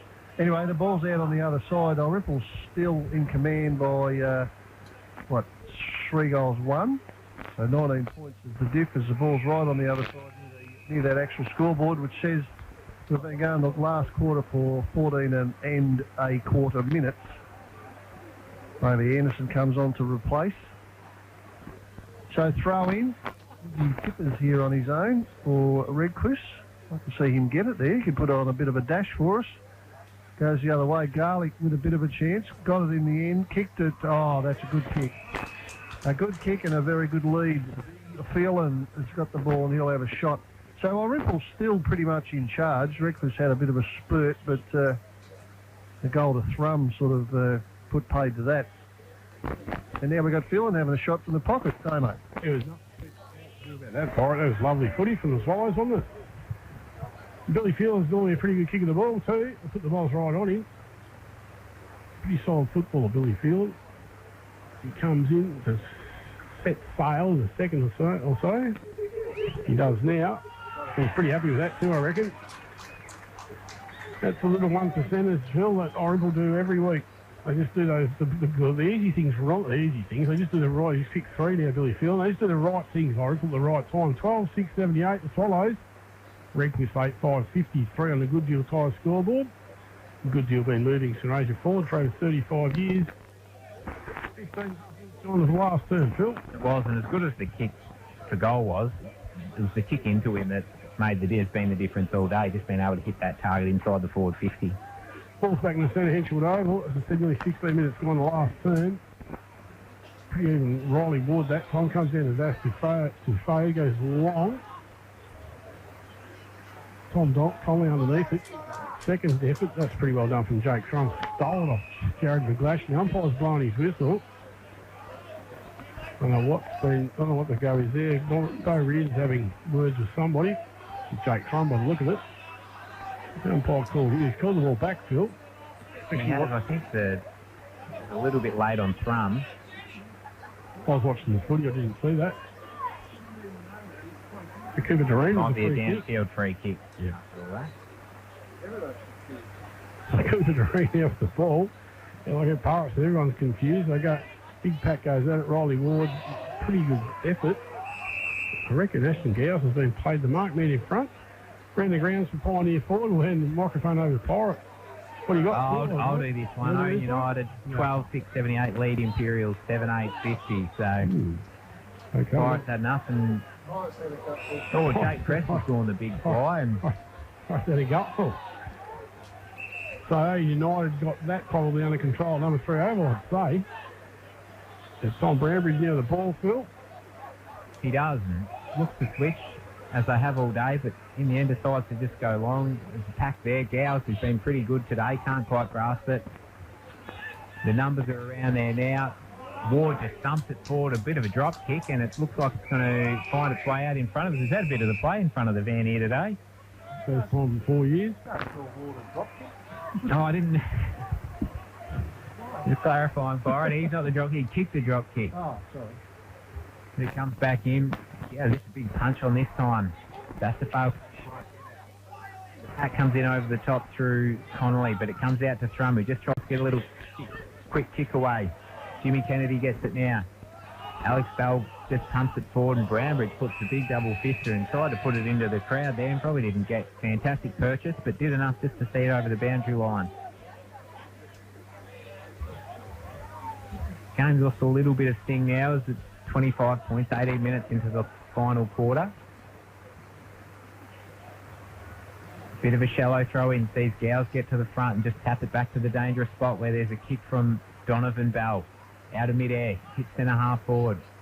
The pack forms as Irymple get a quick kick out through Connor Mensch. He's going to get it and run now, has one bounce as he pushes through the wing. Checks his kick a little bit and finds Toby Scott. Downfield anyway, Toby Scott's found Ricky Monty, who's had a pretty good day. Jason Coughlin offers the lead. Goes inboard instead, Phil. Tries to find Jude Lundy. He's going to run on an open ball. Oh, what's that done? Kick the post or kick the goal? Touch. I didn't think Jude Lundy had much of a celebration. I couldn't see the goal. So one behind the Origin Footy Club, 12-6-78. Redcliffe 8-5-53. The Tigers bring it back in. Jake Thrum takes hold of it in front of Tom Connolly and over the boundary line. Any closer, we'll be able to hand the umpire the microphone, as Pirate said before. We're right in amongst the action here this afternoon, the Hinchwood Oval. Tried to get a park in the club rooms, and they wouldn't let us. Ward and Gowes go at it. Gowes that time Thrum tried to run through it and couldn't. Cooper Germain of the footy gets it out of there somehow. So done to Dom Cirillo, to Ward, throws on their right foot and runs it towards Jason Collins and gets around Turner pretty well in the end, hands it out to Ricky Monty, deep in the pocket. What's he going to do here? Sends it back by hand, back to Thrum. He's going to take a shot of goal, I reckon, on that left foot.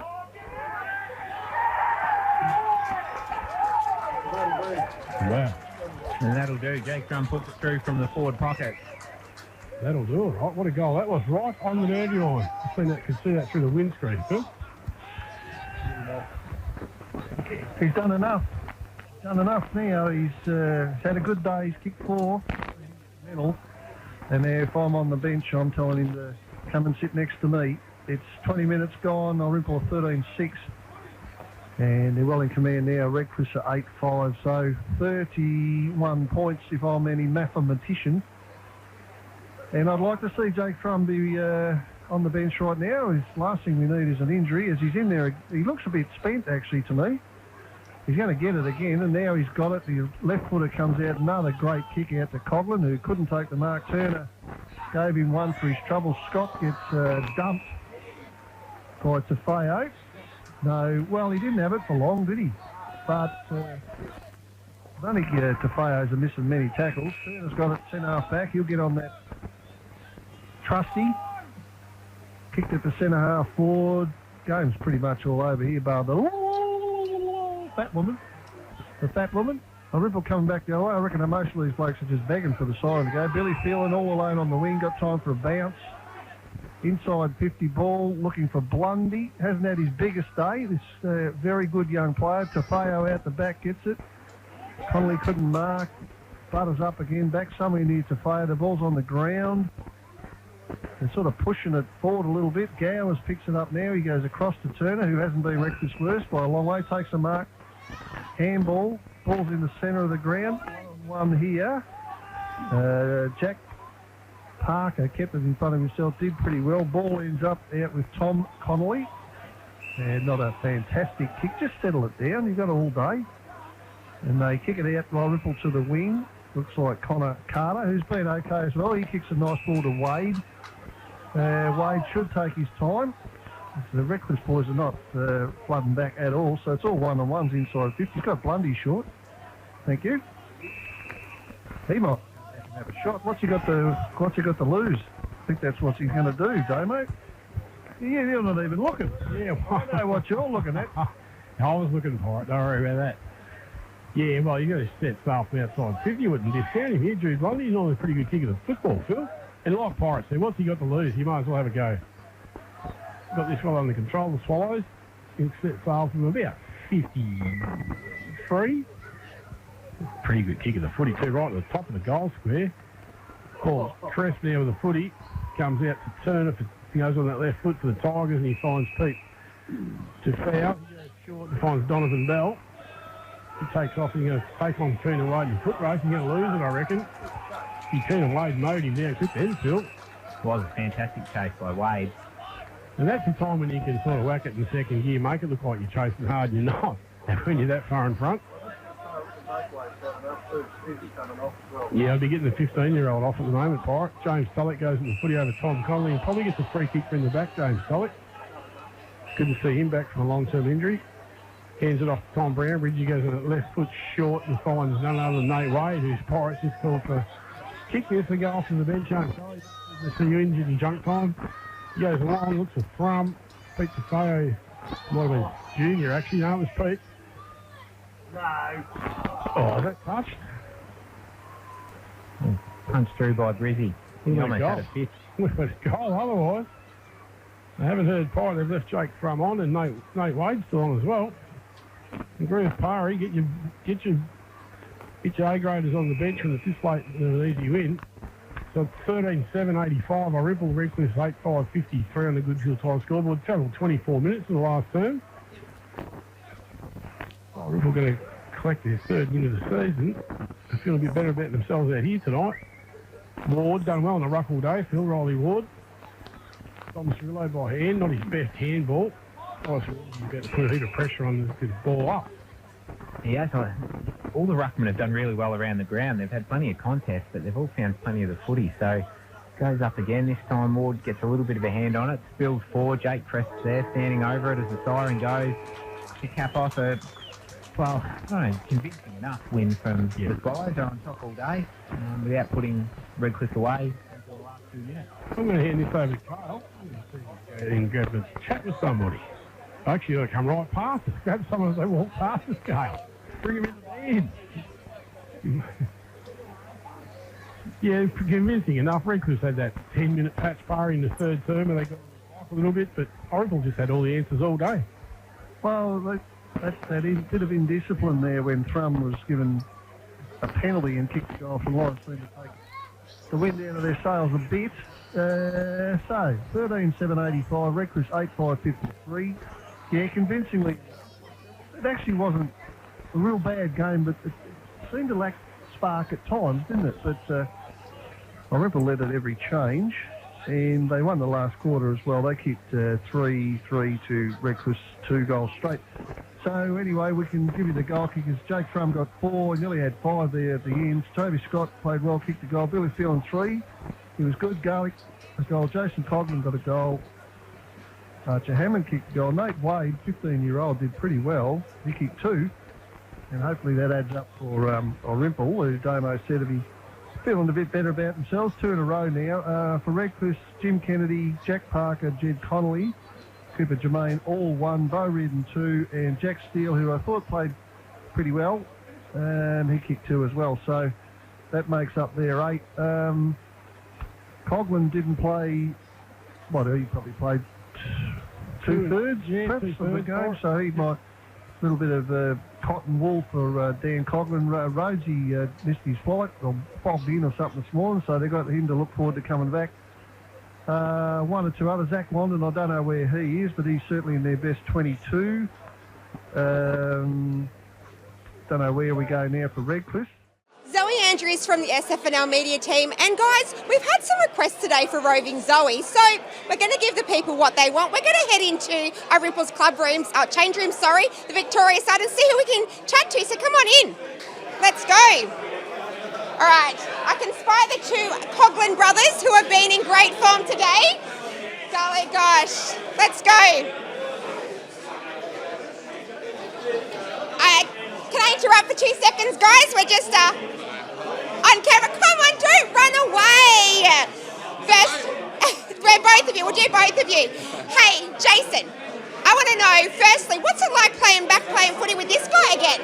Yeah, it's great. It's always, obviously, like last year, I said the same thing. It's something we've always wanted to do, and it's nice to get a full season under the belt as well. So just now nice we finally got a win. This is my first win this year. So oh, is it? Yeah, it's nice to get the monkey off the back.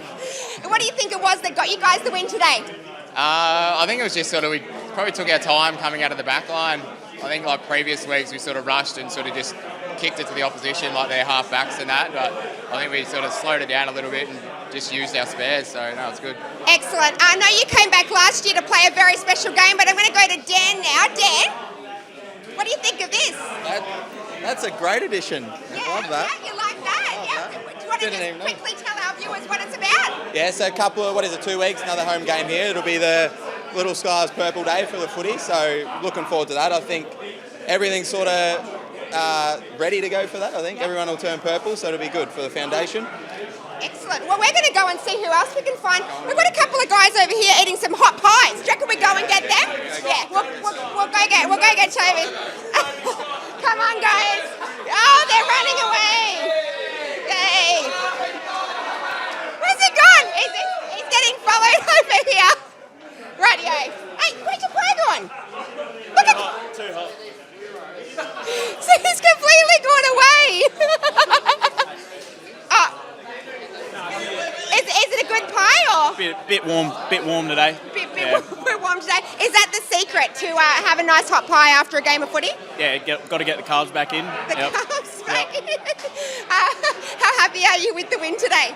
Yeah, real happy. It was a good team win. Yep. Good to get 4 points. What do you reckon was the difference in the end? I think we just worked pretty hard all game and might have been a bit fitter in the end. Hey, I've got a question for you. Who do you reckon I should head to next? Who do you reckon loves a bit of camera time? Go Toby Scott. Toby Scott. Yeah, chase him down. Oh, he's over there. Yeah, I can't be he's so... lippy. You got to get him. He's being a bit cheeky. Let's go see who else we can find. All right. I know this guy here loves the camera. Let's see. Oh, Liam Garlick's got a little bit of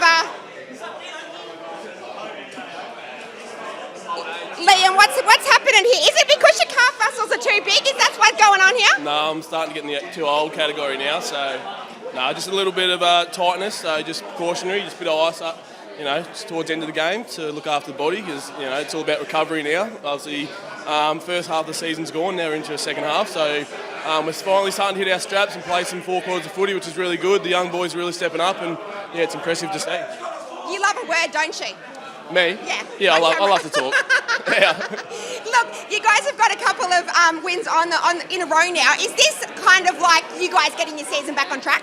Yeah, it is. Obviously, we had a slow start. We've had a very inconsistent side. Guys out with injury. There was like 8 of us out, over the last probably month of footy, and now we're starting to get guys back, and guys are starting to hit form. We've changed a few things up at training, a few strategies across the board, and I think it's really starting to gel as the local brand of footy. Yeah, cool, excellent. Well, we know the league is very close, so hopefully you guys can be up there and be contenders as well. Rest up, get that leg better. Yeah, all right, we're going to go see who else we can find. Let's go and see Zane Luth over here. Last time, Zane. Hang on, he's got to put a shirt on apparently.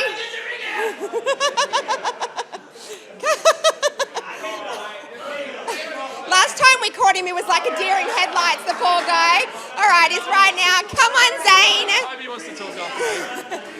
Zane, brilliant effort again today. You must have been happy with your game. Yeah, very happy to get the win. You look just like last time. You should be seasoned performer with these interviews now. You still scared of me? Yeah, a little. What do you think about the performance? Who really stood out, for you guys today, do you reckon? Everyone was good. Wardy was unreal in the ruck. Young Wadey up forward. It's been elite. Menchie, Rooster, Budge, everyone in the back line. Well, everyone was good today. Yeah, absolutely. And you were as well. And you're still enjoying your footy out here? Yeah, absolutely loving it. All right, excellent. I know you love the camera as much as you love footy, so I'm going to let you go and I'm going to go see if we can find anybody else, all right? No worries. All right, thanks very much for that. Let's go and get an injury update, I reckon, from Zach Wanden. He's over here. I think he's trying to be incognito. Excuse me, Zach? Come on. Zach, what's going on? Why aren't you out there? It's on my second hamstring for the season, so just got to miss a few more games, hopefully come back next week. For the season? Yeah. So, yeah, done the right one earlier in the season, then come back for 1 week and then done my left one at training the following week, so... Do you think it would have been more worthwhile to do both of them at once, so therefore you could just take the time off full stop? If it could work that way, it'd be good, but unfortunately it hasn't. I've missed a chunk of games, but hopefully when I get back this time I'll be there to stay, so we'll wait and see. I think you've done enough hamstrings now forever, so good luck getting back out there and hopefully you can help these guys get another win on the board. Yeah, thank you. Excellent. Thanks. Good to get a roll on. Let's see who else is around. I don't think anybody else is around, at least that's clothed. We want to make sure they have clothes on. Tom, have you got 2 minutes? The kids, have you got 2 seconds? Oh, quickly. I just need to ask you, okay? Yes. I want to know, we did an interview with Dan during the week and he had something to say about your head and how you didn't take long to get ready in the mirror. What have you got to say to that? Well, I'm first out of the showers today, so I think that speaks volumes to how quick I can get ready and how quick I can shower. Did you not have to wash the hair? Is that what was going on? Straight in, just straight over top. I know you've got somewhere to be. Just quickly, what about the win today? I feel like they really threw everything at you in your last quarter, but you guys held tight and you were able to get the job done. Yeah, arguably the most informed team of Redcliffe's were coming into today. So we've built the last few weeks. Probably hasn't looked at too much on the scoreboard and stuff, but internally. So from there, we knew body contests, team stuff we had to bring to the game.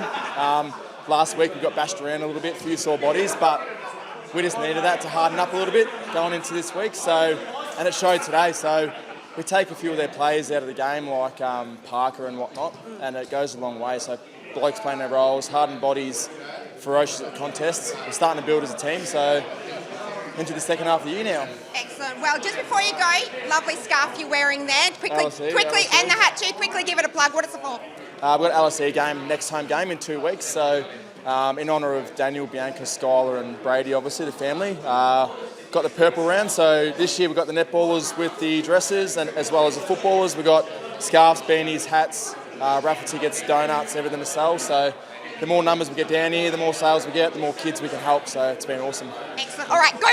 Cheers. Thanks for that, guys. See ya.